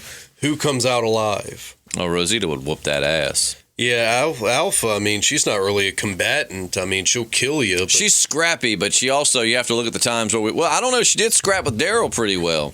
A little bit. But a lot of the times where she has the upper hand, it's through deceit. Exactly. Or, like when she cut off that girl's head, I mean, she also had them surrounded by her minions. So, I mean, it's one of those things. I think Alpha is scrappy. Because, I mean, I love what she told Beta when they first met, when she's like, I am extremely hard to kill. Something to that effect. Yeah. I think Alpha's tough, and I think Alpha would put up a good fight. But I think ultimately Rosita, I mean, just showing us her combat skills going toe-to-toe with Beta. I mean, I think if there were no other factors, you just let Rosita and Alpha go at it, I feel like Rosita's coming out. Absolutely. But that's a good mashup. Jonas. I like it. What if Alicia and company head over to the Commonwealth and find a photo of her and Nick with the caption, "Have you seen my kids?" Can you imagine that? I would love to see that. Oh my God. That means that Madison would be there waiting for them. Mm-hmm. Yeah. That was a very, very profound moment in the comic book, but we won't spoil any more than that. No, we know that it happened with another character. I don't know, though, but that would either mean that they had moved over to The Walking Dead, or The Walking Dead gave a big comic moment to Fear the Walking Dead. You know what I mean? Yeah. I think it would be awesome, though, because you and I both really like Madison. So Madison being alive would make me very happy. But it would suck if it was like the end of the show, though. You know what I mean? Like she finally comes back at the end. Yeah, and Fear is going to keep going, so that I don't know, that'd be crazy. Because the issue wasn't Kim Dickens not wanting to be on the show, quite the opposite. She was very saddened to be, air quotes, because we still hold out hope, but killed off the show. She was, she said she had planned to stick with it. She was in it for the long haul. I mean, I certainly saw Madison being like the main focus. Madison and Nick were like the main two, and then Alicia and Strand and Daniel, but that would be great. I mean, I would hate to see that moment given to a sister show, but with that said, I think it would honestly probably fit them three more than it would anybody in The Walking Dead right now, unless Rick was the one to have the note, "Have you seen my kids?" Which he doesn't even know RJ's alive yet. "Have you seen my kid?" Yeah. But I don't know. How would you feel if you were watching and that happened? That'd be pretty good, man. I'd like to see Madison's return. Do you think that's why they killed her, so to speak, off the show the way they did, to leave it open-ended for a possible return? I feel like yes and no. I feel like they have no intention of bringing her back, or at least originally. I feel like they killed her off finally. Like when they wrote it, she's dead. But I feel like they did do it in that way, just in the off chance the ratings start dipping, or people, or just stop watching because they just love Madison. So yeah, that's a good point. I definitely think that might have had. I think originally, like I said, in their mind, they're like, "We'll leave it open ended," but she's dead. Yeah. But I'm telling you, man, Madison got a lot of hate, but as far as JP and myself, she got a lot of love from the Podcasting Dead. Yeah, I liked her, man, and I would like to see her come back. So we'll see what happens. But like you said earlier, I think that she would have handled the crazy lady much better. Oh God, yes. All lives are precious. I mean, I know you're trying to kill us, but let me help you. Yeah, to hell with that, man. Someone that crazy in that circumstance, you just got to put them out. Mm-hmm. Put them out the house. Nope. Good question, though. Yeah. We got one more from Jonas before we move on to the next list. If Shane had not cornered Rick in that field since Michonne was in the vicinity, would she have made it to the farm or live out her ayahuasca trip? If she made it, would they accept her refuge or think about it like Randall's, or would they have made it to the prison eventually? If not, where would have Tyrese and Sasha made their entrance? So many questions. Sorry, no need to apologize, Jonas. So, man, we love the questions. They give us something to talk about.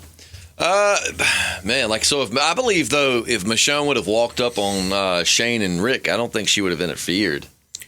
I think she would just been like, what the hell is going on? And then got out of there. And then if she saw that, she certainly wouldn't have followed Rick or Shane back to the farm. And, I could see scenarios where, like, perhaps she witnessed Rick killing Shane. And then, she's like, what the hell? And then turns around and sees this horde of walkers behind her. Yeah. Which she had her to. So she would have blended in perfect. But, she's curious. Michonne's curious. Yeah. But I just don't know if she would have. I don't know. Because, she helped Andrea because Andrea was one person alone in the woods. Mm-hmm. But, Michonne wasn't big on groups and she wasn't the most trusting person. So, I'd like to see it, in another life where she followed Rick with just the intention of observing, but then sees people in danger and shows up and starts helping them as best she can. And then if that were the case, then they would just accept her into the group. I mean, why would you not? This girl came out of nowhere and started saving your lives. Exactly. You know, it definitely would have had a better start. And Rick wasn't as distrusting as he is now. I don't know that they would have necessarily treated her like Randall.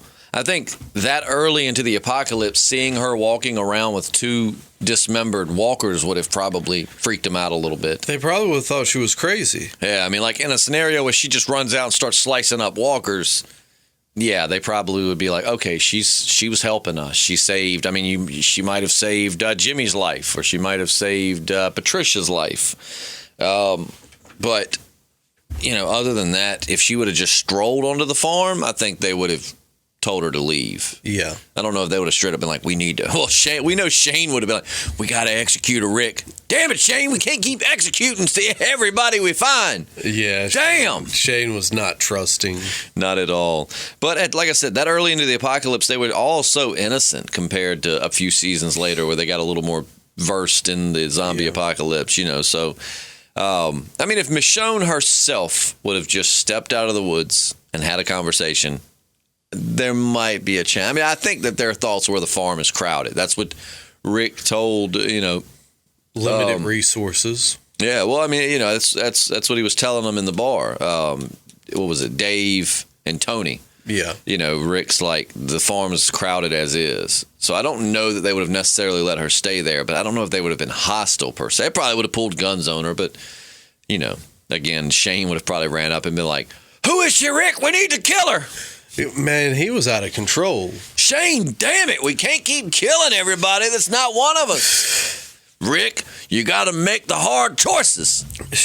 Shane would have just about become the governor. Shane would have become such an amazing villain. I mean, the way he went out was, and I mean, he fit with the comics. He lasted longer in the show than he did in the comics. He was out pretty quick in the comics, but Shane could have had time to stick around. I just love John Bernthal, man. I just think he's awesome. I just really enjoy pretty much everything he's in. You thought he made a good Punisher? Oh, I thought he made a wonderful Punisher. What about you? Yeah, I mean, Thomas Jane is still my favorite, but I liked him, sure. Thomas Jane fit like the old kind of stoic Punisher. Yeah. Like that we had. Well, I mean, you know, like every comic book hero, it just depends on who's writing them as to their personality. Because we've had some very laid back kind of, I mean, he kills the shit out of bad guys, but, you know, a more reserved Punisher. And for that, Thomas Jane, I felt, was perfect. But, you know, then you have some writers that write the Punisher as just this unchained dog that's out there, you know, and I mean, it's like, I feel like John Bernthal fits that one perfect. Yeah, I've got a comic where the Punisher is basically becomes Hank Hill. Really? Yeah, on the cover, he's mowing the front yard and with the lawnmower. Quit committing crimes. It's pretty cool. No, I like him a lot. And if you know, during the which they don't have a Punisher run going on right now, right? No, because I know, you know, I was on the last Punisher run, which started with Garth Ennis. Was writing, which, I mean, he's written, you know, Punisher Max and stuff, but he was writing the first few episodes. I think up to like a issue 5 or 6 or something of the last run from the last couple of years. Garth Ennis wrote that, and then it switched to another writer at some point. He didn't write it all the way through, I don't believe.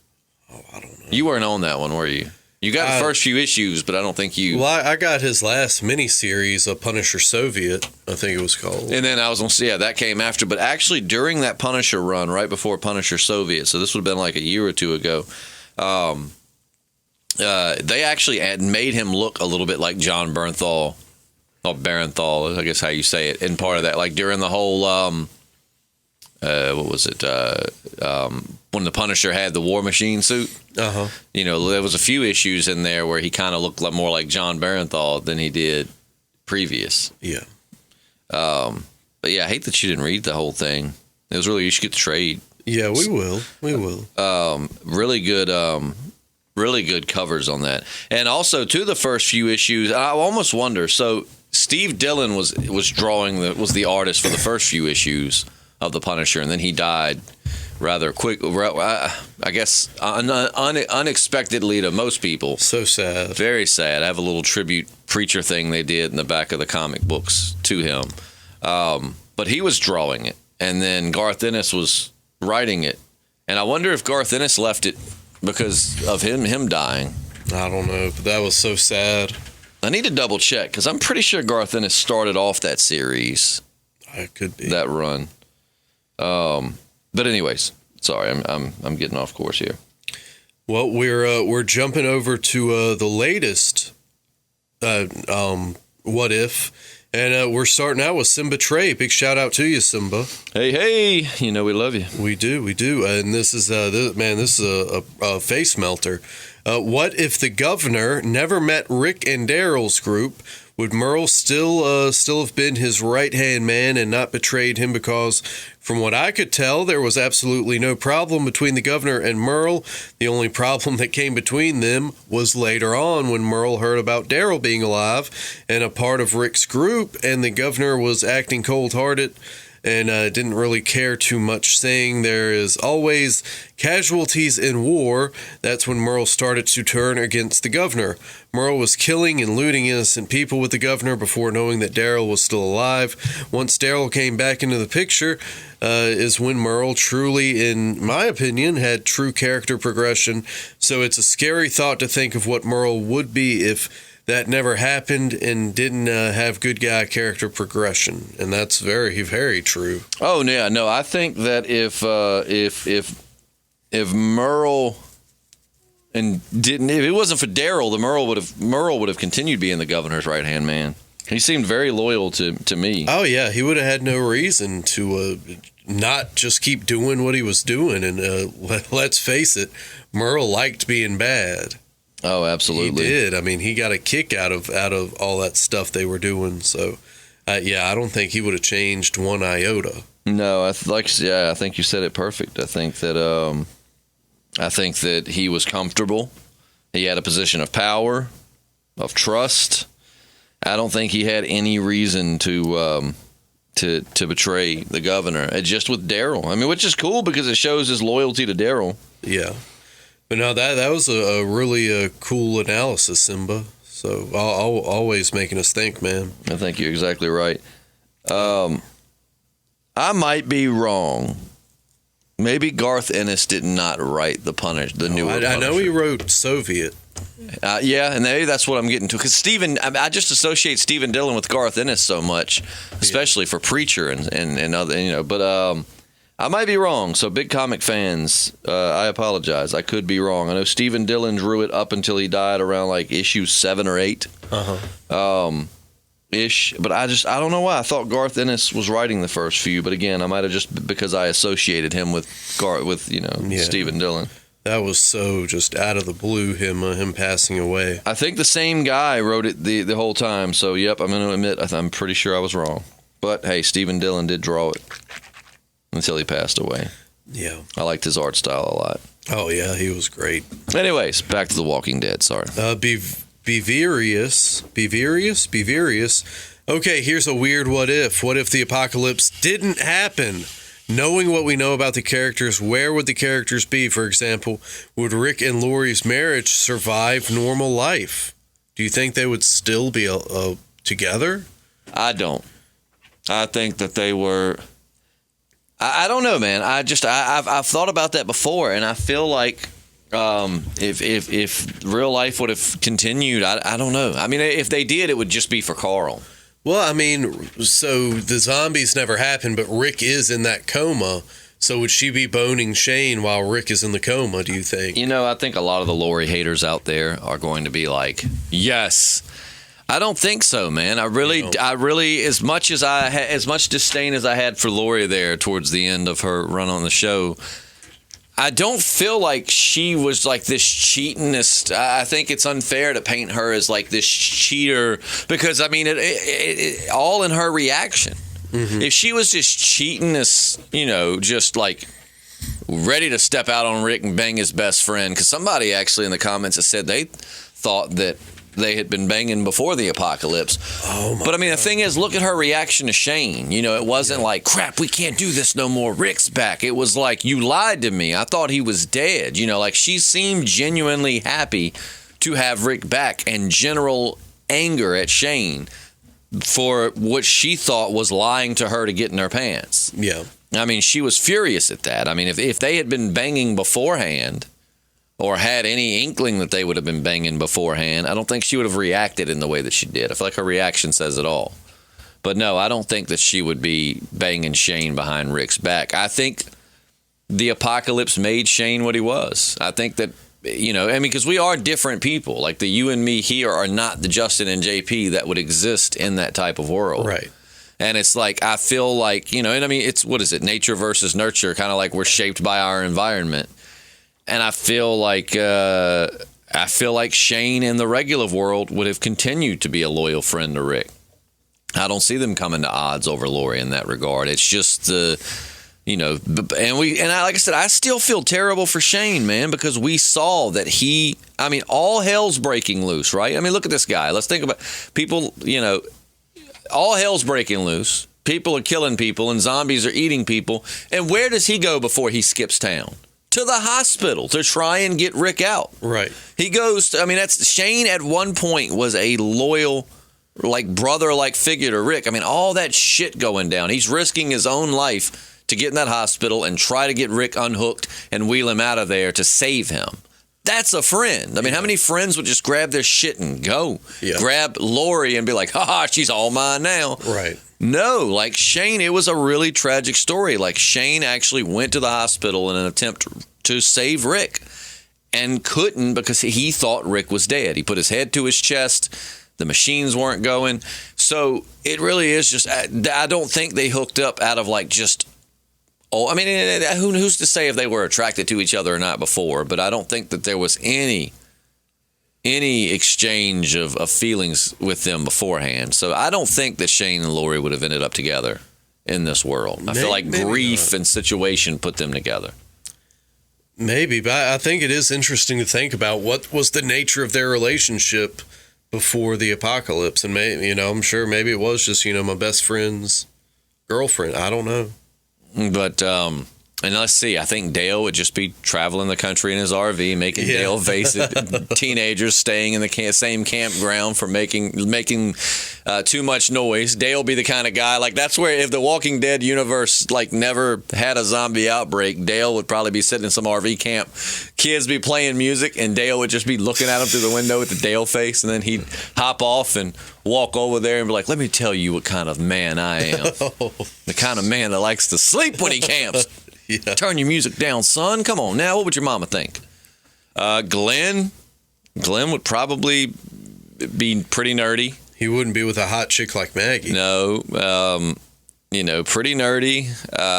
Playing video games, which, again, not downing anyone to play. I play video games myself. Playing video games, delivering pizza. I don't really see Glenn. I think that, you know, the zombie apocalypse brought the best out of some people, and it brought out the worst in some people. Yes, it did. Glenn, I think Glenn's character was one of those, you know, I mean, he was in his like early 20s, I think, but he was one of those characters that, you know, just kind of refused to grow up and was living, you know, we know lots of people like that. They just want to play video games in mama's basement for the rest of their life and have no plans to get out and get a real job and get. And I'm not, when I say real job, I mean a career versus, you know, just kind of doing whatever. I don't think so. He said he was delivering pizzas, which if you deliver pizzas, there's nothing wrong with that. I'm just saying, you know, I don't think Glenn had any desire to go out and get a career. Yeah, you make some good part-time money delivering pizzas. Damn right. Yeah. But I mean, like, I don't think Glenn had any desires. So I think Glenn would probably still be, I mean, maybe he'd move up to manager. We know he had leadership skills, but I have to feel like Glenn was just kind of, you know, just too shy to really get out there and do anything. Maggie would just still be looking fine on her daddy's farm. Yeah, she would. And that's my thing. Are we talking about where they would be in the show then or now? I guess that's up to interpretation. Because, I mean, I would imagine Maggie wouldn't stay on her dad's farm forever. Because she was kind of like, I know she had been in college. Yeah. But, yeah, I think Maggie would be out there doing her thing. Because that's the thing. Leadership skills were brought out of people when they had no choice. Now, in a civilized society, who knows if Maggie would have become the leader that she was. Or, you know, and someone could argue that, well, if it's in there, it's always been there. Yeah, I mean, a lot of people have leadership potential and never realize or utilize it. In the Walking Dead world, a lot of times they didn't have a choice. Someone had to step up. Herschel, I like to think, would just be alive and on his farm and doing his thing. It makes me sad. Let's see. The governor would probably be in some psych ward, because now I know the zombie apocalypse brought out the best, and I know this is kind of contradictory to what I've already said. I feel like the governor was always like one action away from snapping. Now, what did he say he did pre-apocalypse? I don't remember him saying like what his specific career was. I remember he said he was working some bullshit job that he didn't like, taking shit from a boss half his age. So, I mean, I imagine it was a desk job or, something. I can see him working at like the Home Depot, just getting really pissed off about galvanized nails and stuff like that. Yeah. I've told you, do not go with those kinds of nails. I could see him being the kind to be like, why are you buying nails to put a deck down? If you're going to build a deck, you need screws. They last long. It starts choking them in the corner of Home Depot. Why don't you tell me now what you going to hold that board down with? But no, man, that would be an interesting Elseworlds tale. Sit there and come up with what everybody would be doing. Yeah, it really would. Andrea was a civil rights attorney. Yeah. So she'd still be defending civil rights, I guess. Yes. I don't know what her sister would be doing. We didn't really get much of her. Yeah, her throat would still be intact. Daryl would still be living out in the middle of the country being racist as hell. Yes, he would. If Daryl were alive right now, if Daryl were a real person and was never in the zombie apocalypse, he'd probably be one of those people on Facebook, like going back and forth with like Black Lives Matter all the time. I mean, I don't because the zombie apocalypse, again, it brought out the best in Daryl. Pre-zombie apocalypse, Daryl, we know that Daryl was always better than Merle. He was more, but at the same time, I mean, he had a lot of Merle's tendencies. He was racist. At least to an extent. He liked to do meth. Do we know? I mean, I know that he hung around drug dealers and stuff, but Daryl didn't really strike me. I mean, I think he definitely tried them, but Daryl didn't strike me as a regular drug user like Merle. I don't know, man. I think he had some fun.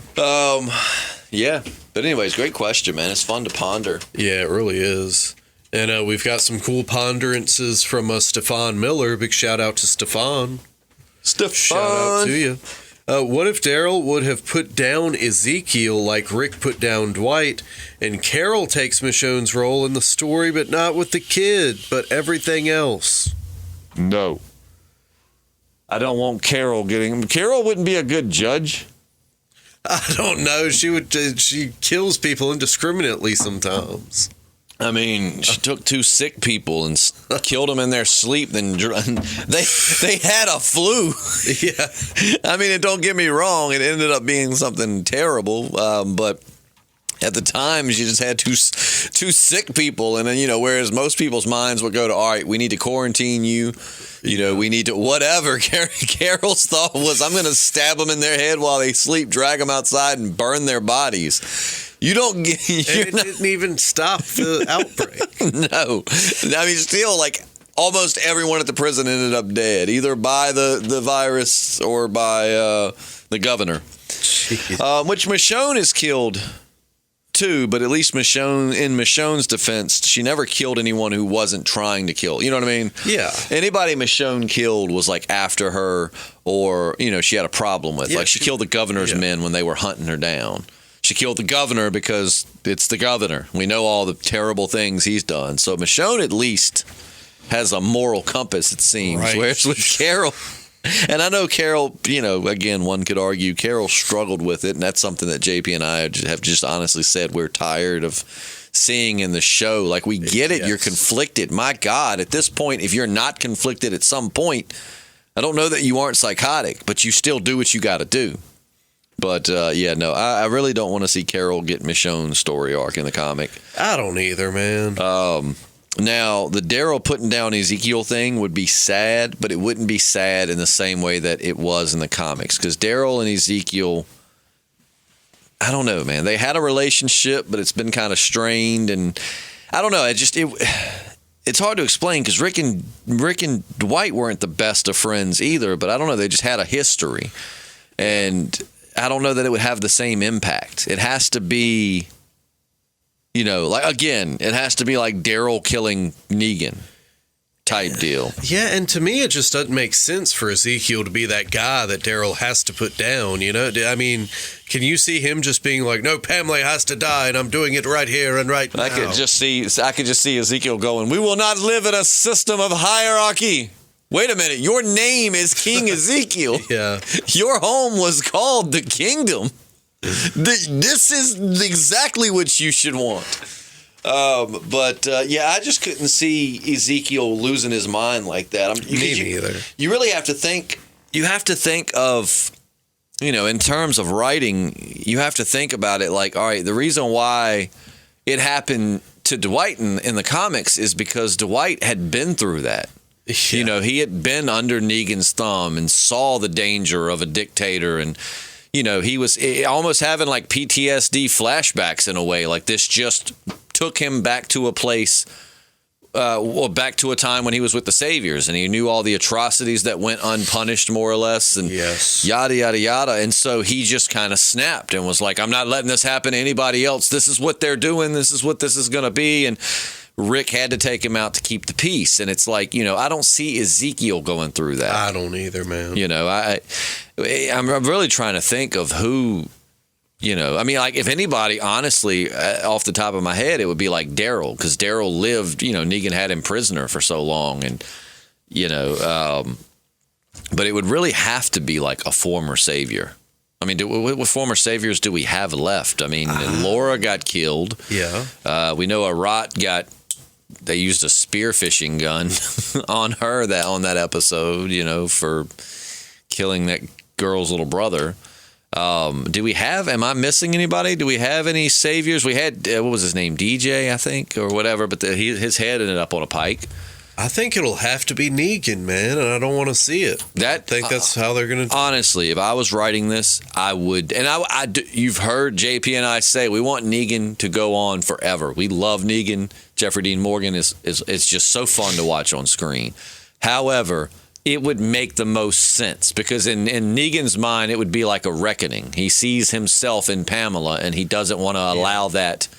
He knows what he's done to people, and he does not want to let that happen again. So, it's kind of like in his mind, he knows that firsthand. Like from one dictator to another, I know what you're doing, and I'm going to stop it. And someone like Daryl or Lydia would be tragic because, it would have to be someone who's kind of formed a bond with Negan. At least to an extent. I don't mean like they're super tight best friends, but someone who now kind of has a mutual respect for him, which could end up being Daryl. We don't know how the rest of... I mean, after the season 10 finale, when Negan's out there fighting the Whisperers trying to protect everyone, that might be the moment where Daryl doesn't become BFFs with him, but accepts him.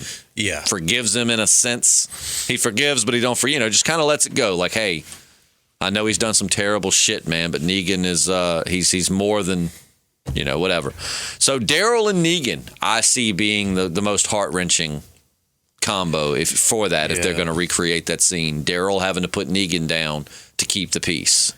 Yeah, at this stage in the game, I don't even know if I want to see that scene played out. I don't know, man. Man, can you imagine how heartbreaking that would be? Yeah, so poor Negan. This is conflicting, but we're moving on to one Dylan George. What if Jesus lived? Would he and Aaron be a couple right now? Do you think there is a chance that Aaron and Alden get together? I sense some serious sexual tension between the two. I know Alden was with Enid, but we need more bi representation in the media. I don't mind bi representation one bit, but I didn't sense any sexual tension between. I sense sexual tension between Jesus and Aaron, and it's not just because they were both gay. Like, I felt like Jesus. I felt like, honestly, looking back on it, it felt like Aaron had the crush on Jesus, and Jesus was just kind of like whatever, I didn't sense any serious tension. I think that's kind of too. And again, I can't speak on. Homosexual, these things. I mean, as a straight man, I can't.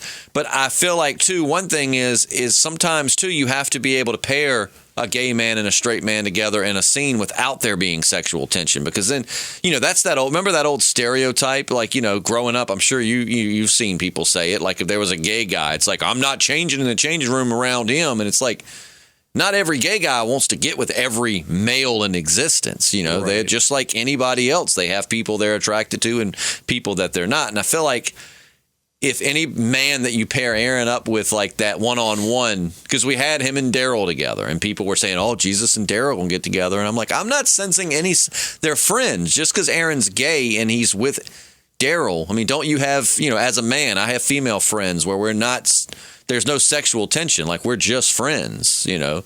So I personally, but again, I'm a straight guy, so I can't speak on someone who maybe isn't and can pick up on things better, but I didn't sense any sexual tension with him and Alden. I don't remember well enough, but I think they'd make a cute couple. I could definitely see Alden riding the pogo stick. I wouldn't mind it if it was, as long as it's organic. Like, you know, I agree. You know, I have no problem with bi representation in entertainment at all. But just do it. We've said this many times. Just do it organically. Like Aaron and his boyfriend. That worked.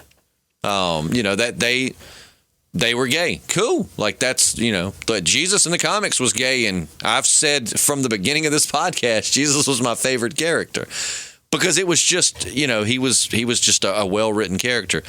I personally didn't sense any chemistry between Alden and Aaron like that. I felt like they were friends. Honestly, I feel like Aaron's kind of taking him under his wing a little bit. Yeah. Which I'm sure they're probably not that far. I would imagine they're close to the same age, but I see Alden being younger and Aaron being... I think he's definitely got some years on young Alden. But yeah, I mean, if Alden ends up being bisexual, hey, that's cool, man. Aaron and Alden, I've said many times, I would be heartbroken if Aaron died. Like we were talking about if Aaron were in the place of like Dwight and had to get shot, I would hate that. I like Aaron. Ross Marquand is awesome, but I didn't sense any chemistry, no romantic chemistry between the two. If there is, I'm cool with it. If there's not, then okay. I think post-apocalypse, everyone will be bisexual. It could be. They will. I mean, no rules, and it's just you do what you can do when you can do it. Well, I feel like too, yeah. I mean, like I said, no rules. I don't think everybody would be bisexual because I think bisexual is just, I think it's just something you are or you're not. I feel like some people are bisexual, some people aren't. But I do feel like people who withhold bisexuality because of a fear of being judged in society would have some liberation in the fact that, you know what, there is no society. I can be myself. Yeah, I think everyone's going to go by after the apocalypse. But anyway, we'll wait and see. But, you know. We'll wait and see. But Taylor Madden has a question, not necessarily a what if, but a question. We know the Commonwealth has a hierarchy based on what you did before the apocalypse. So how do you think Daryl will handle this new community, considering what his life was like before the apocalypse? I assume he just hung out with Merle stealing and maybe dealing drugs.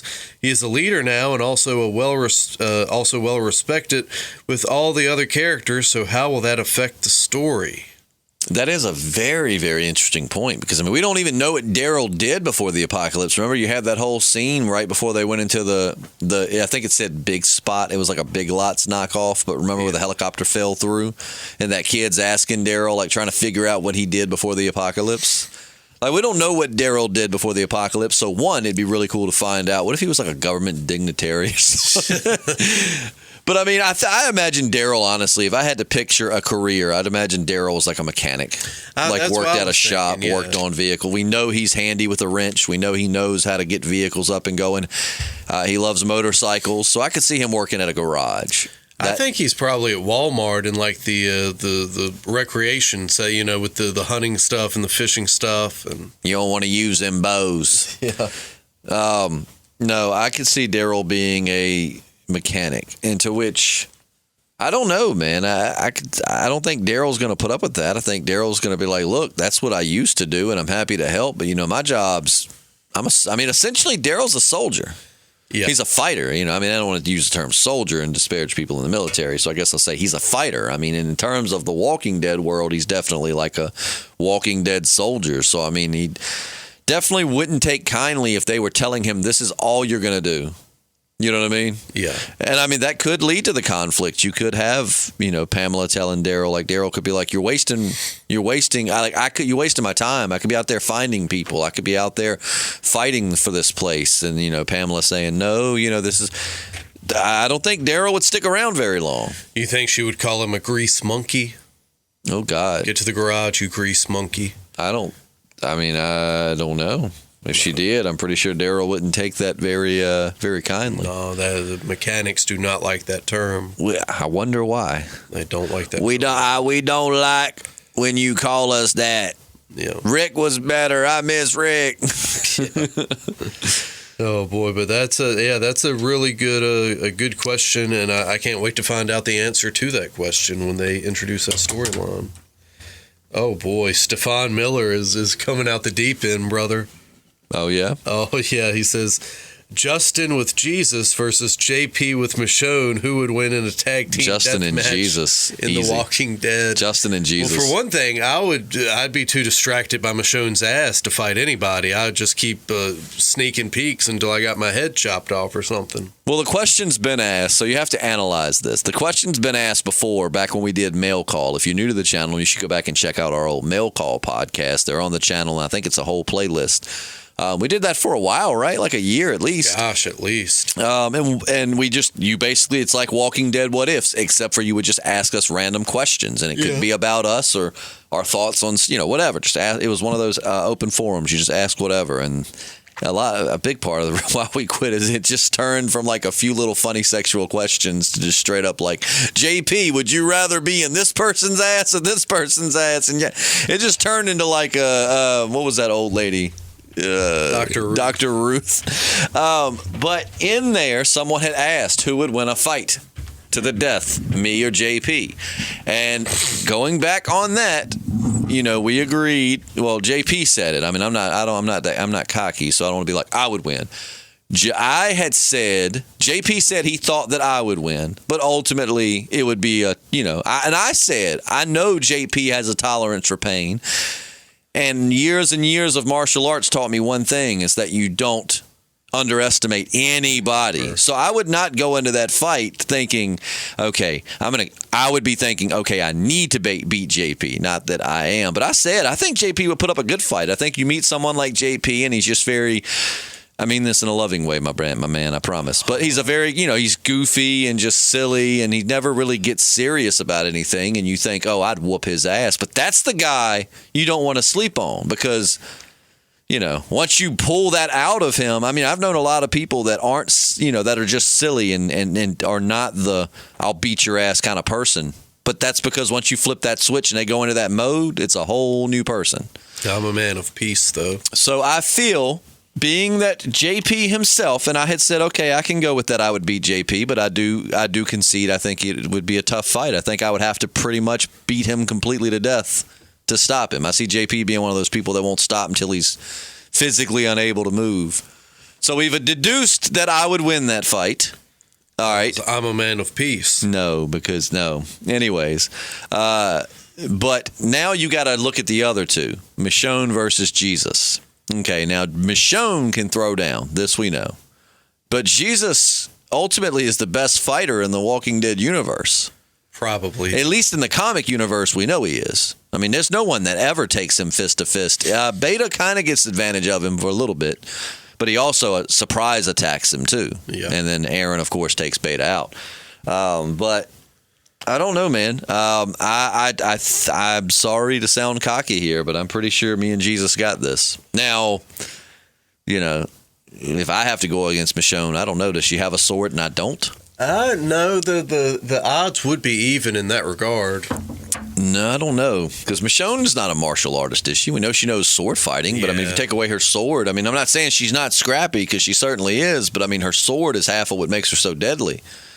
And I mean, we've seen that if I can get Jesus to take Michonne, because we've seen that Jesus can fight very well with someone swinging a weapon at him. I mean, Morgan, had that pointy damn stick and was swinging it at him like crazy, and he couldn't hardly land a shot. Jesus was just kind of, that's the difference too. That just shows you how much more badass Jesus is than Morgan, because Morgan was fighting to kill Jesus. Jesus was just fighting to avoid, to de-escalate. Jesus was just strictly pretty much defending with no offending attacks. All he was trying to do is just survive and calm Morgan down. Imagine if he was being defensive and throwing in counterattacks. He would have dropped Morgan's ass. So I feel that between the two, hand to hand, I think Jesus would take Michonne, and we know that I'll take JP, so we'll take the win. But JP, I'll agree that you two will put up a valiant fight. I'm a man of peace. And it'll be one of those things where after I kill you, after you're dead on the ground, I stand up, I got blood on my hands, and someone remember in what was the X-Men movie? I believe it was X3.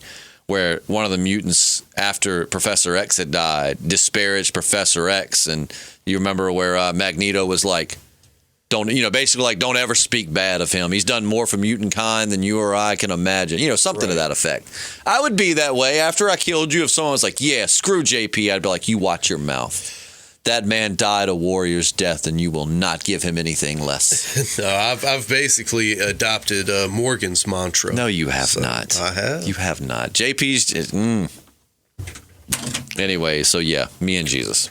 Well, Jamie McCullough has a really sweet one.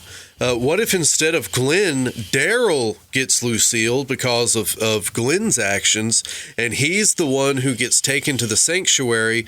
What would Glenn's relationship with Dwight and Negan be like, and would he try and escape, or would Maggie come rescue him? So Glenn pretty much takes Daryl's storyline at the onset of the Negan saga. What do you think of that? I mean, Glenn... He wouldn't like eating dog food, that's for damn sure. And he's got a pregnant wife who, for all he knows, went into labor right after the events that, who knows? Yeah, I think that would have been... I was saying for the longest time that I thought that Daryl should be the one to get the bat. Not at the time, not because I didn't like Daryl, but it just was one of those things where I was like, look, man, I mean, you're bringing in this new villain. You've got to show us that he is set apart from other villains, like he's not one to be trifled with. What a better way to do that, unfortunately, than come out the gate killing someone like Daryl, who we thought was unkillable. Like, this guy changes the rules completely. Anybody's fair game. But ultimately, that's not what happened. I do think Maggie would relentlessly try to get Glenn out. But even I also, if it endangered the whole community, she would do it. Oh, yeah. But I also think that Glenn would somehow get a message to her like, do not, just hold on, just hang tight. Right. I got this, blah, blah, blah, blah, blah. Do you think he could have escaped? Negan had him locked down too tight. If there was a way to escape, Daryl probably would have found it his own self.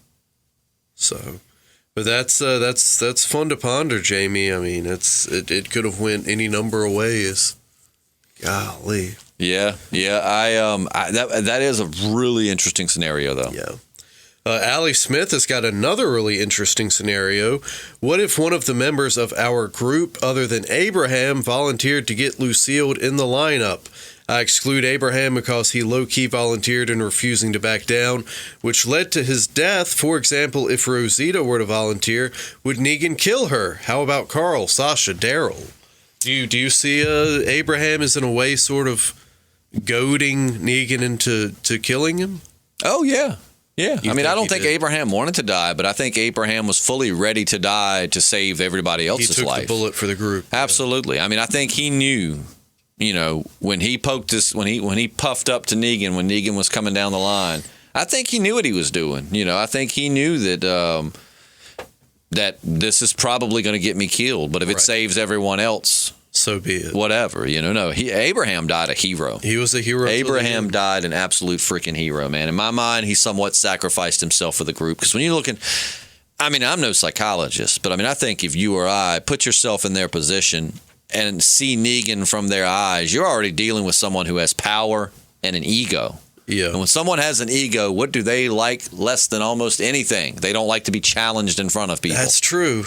It's almost like the high school days. Somebody calls you out in front of everybody. If you don't fight them, you're a bitch. If you do fight them, win or lose, at least you are one who will put your money where your mouth is, blah, blah, blah. So, I think Negan essentially got challenged. And like I said, I think Abraham read that from Negan. I think Abraham knew that what was going to happen.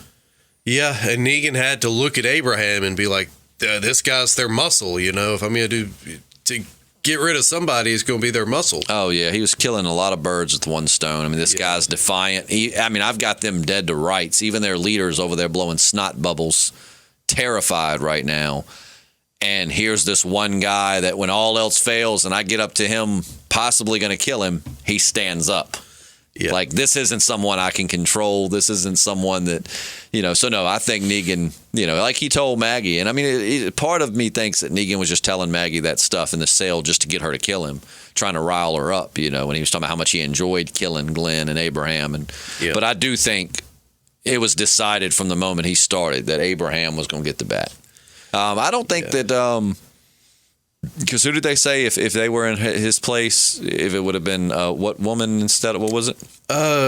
Sasha. Yeah, I don't think I could see Negan. I don't think he would have. Oh, you're talking about like if they would have stood up to him. Yeah, say if someone else had just sort of, taken the heat. It depends. I don't see Negan being the type to just kill a woman at first, because don't forget Rosita fired a gun at him. Yeah. And he took Eugene and let Rosita stay there alive. And the only injury to herself was the scar she basically put on herself by, and he was like, "You're a badass." Negan looked at women different than men. He did. So if someone like Sasha or Rosita would have puffed up to him, I don't know that he would have killed him. No, he might would have taken them prisoner to try and break them. Yeah, oh yeah, he would have broke them all right. But I think it's just, I think it was just one of those things, that Abraham had that nobody else in that lineup did, which was just a way of non-verbally telling Negan, like, you're not going to control me, so you might as well just kill me. And in one night, he took their muscle and he took the heart of the group in Glenn. Very true. Very true. Yeah. Very, very true. Took the heart and the muscle in one night. Absolutely. And speaking of which, this is interesting. We're moving on to a Dylan Watson. He's got some cool little one-shot shiners. What if Negan kidnapped Maggie and made her his wife? Well, that would be rape. I don't think she would voluntarily do it. Right. I don't think there's any scenario where she would have done it unless... Now, let me rephrase that. And I say that's rape just in the sense of, like you said, Maggie wouldn't have done it. So if Negan had sex with Maggie, it was against her will. But I feel like the only way Maggie would do it would be a scenario where he's got Glenn. You go ahead. You go back out there with your people, but I'm going to kill your man. Right. Then, yeah, she would have done it. But there's no way Maggie would have just done it voluntarily. I don't think so either. Oh, man, and we're keeping it with Negan. What if Aaron punched Negan instead of Daryl? Do you think Glenn still would have got the bat? Or yeah, I mean, there was no connection between, which, I don't know. I mean, you could argue that Glenn and Daryl were close to each other, so maybe Aaron being on the other side of the lineup would have meant somebody else would have. But ultimately, it wasn't like he killed Glenn because he knew that Daryl and Glenn were especially tight. It's just someone disobeyed him, so someone else had to die. And I still think Glenn would have died.